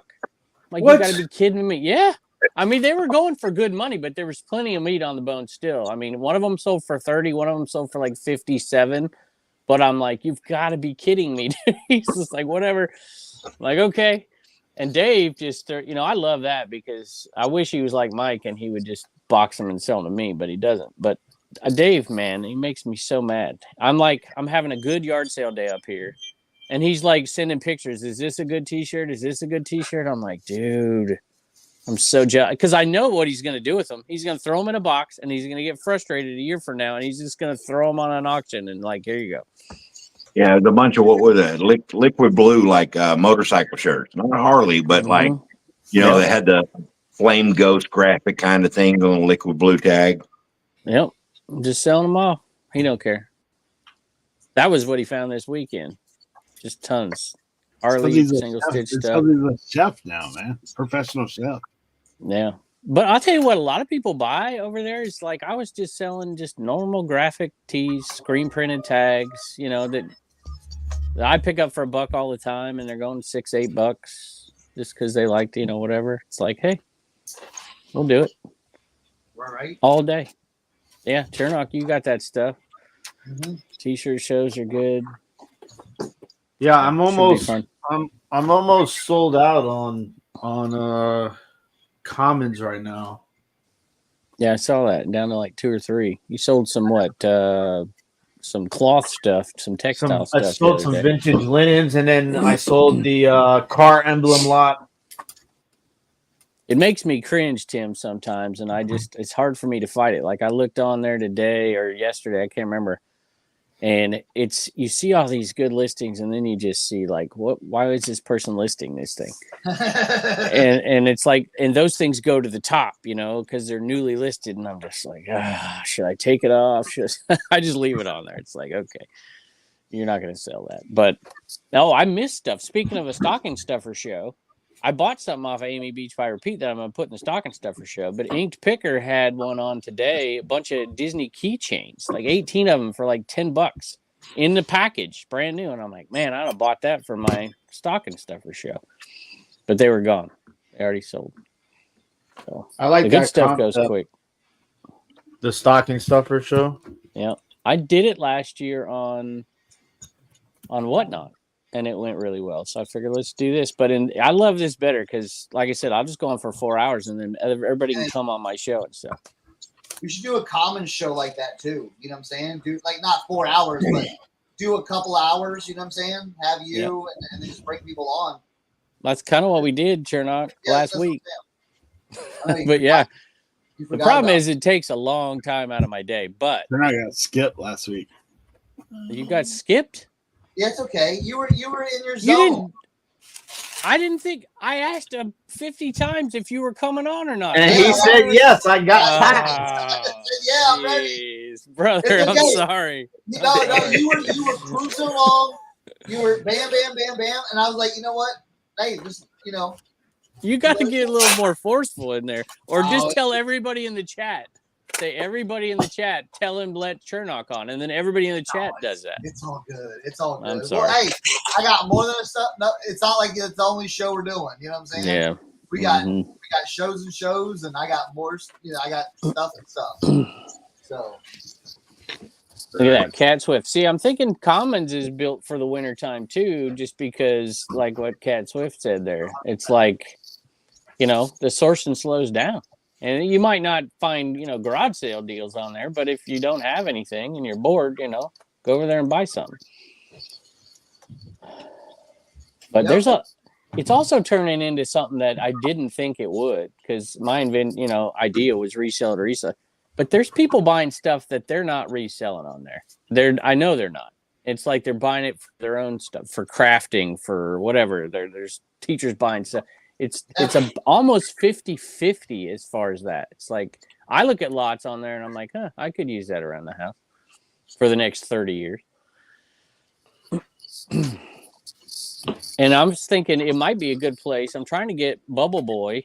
Sorry, Tim. I'm trying to get Bubble Boy to put his product over there as well, because somebody posted a ton of tape that they had. Just, I don't know what kind of generic tape or whatever. And boom, it was gone like that. Yeah.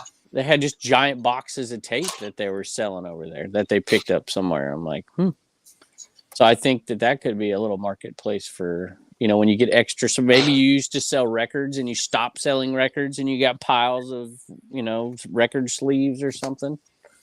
Like I bought a bunch of card stuff in there.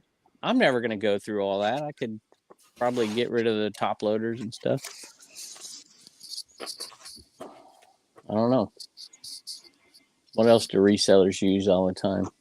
I'd buy a box of razor blades over there. I'll tell you that. Daggone, they're getting expensive. Leroy, what do you sell razor blades for? Do you sell them at the flea market? I got to go to the flea market and get some razor blades. I went to the other day. I'm like, man, alive, that's for razor blades? They're $1 a piece. They're almost $1 a piece. You buy a pack with 10 of them, they're like $1. It's expensive. It was like $2.99 for 10 of them the other day. I was at Lowe's. I'm like, I'm not buying these things. Oh, razor blades. I'm thinking shavers. Yeah. Weird stuff like that. Sometimes it sells. You never know. Yeah, I mean that's the good thing about it. You throw something on there, and someone might go, "Ooh, I want that."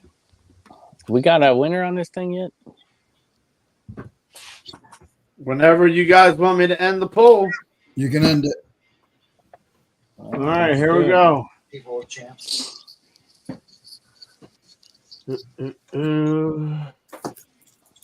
Tim, you're gonna call out who it was or no? Do you want to? Okay, All right. So the poll is ending now after 41 votes. The first. Wait, you gotta start from the bottom and go to the top. Okay. So I'm picking two, right? So the third place winner, which is the second in this poll, is going to be High Voltage at 22%. And the second place winner, which is the first place winner in the poll, is AC/DC with 49%. Whoa. Do you know who they were? We'd have to go back and look at that. AC/DC is Andrea. And High Voltage, I think, is I don't want to say the wrong name, but I think it's Beach by Repeat. Yeah. And number one was Brad. Yep. Very nice. Thank you, everybody. Again, there will be. I'm gonna send me your whatever you use for your email on District, and I will get it forwarded over to Ivan on one shop. Yep. Yeah. So just try to give me by the end of the week. It's a little bit of a process. It's not something they normally do. Again, thank you, everybody. And Bianca says thank you to everybody. And the rest of the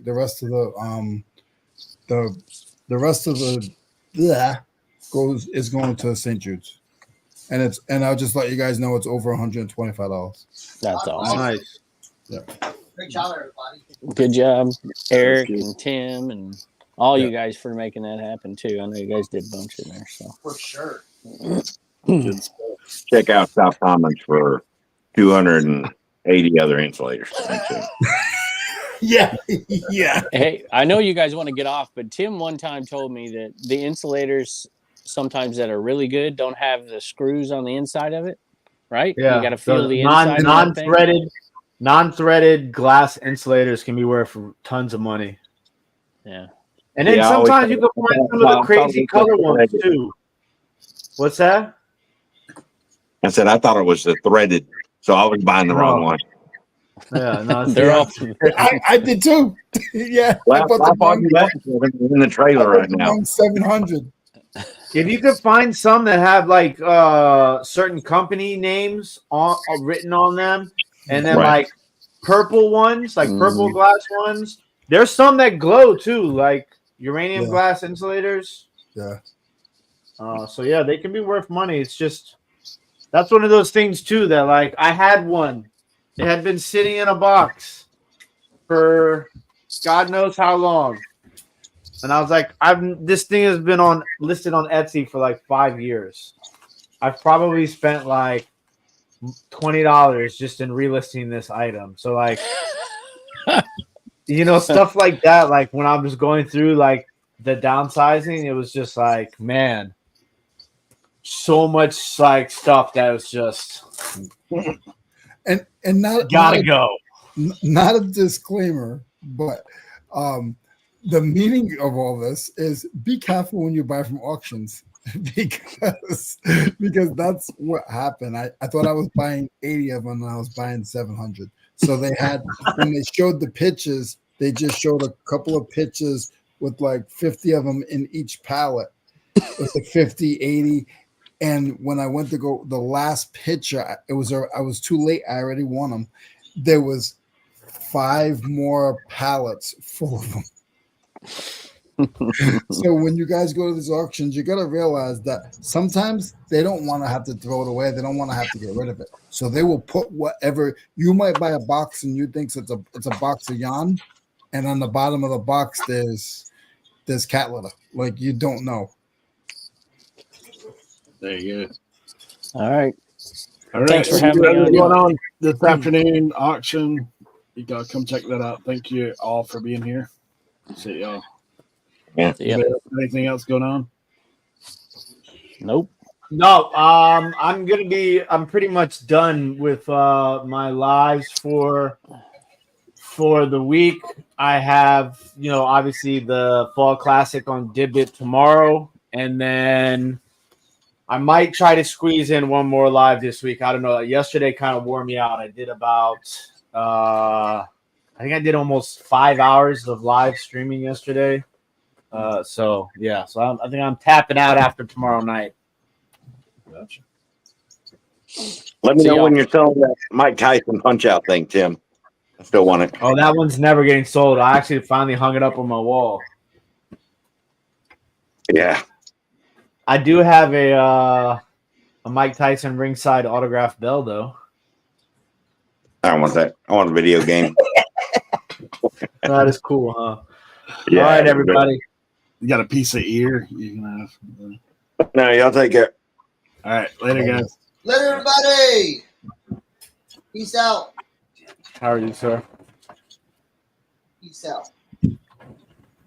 What's Hey, going by the on? way, all those jerseys Mike was showing, they're fakes.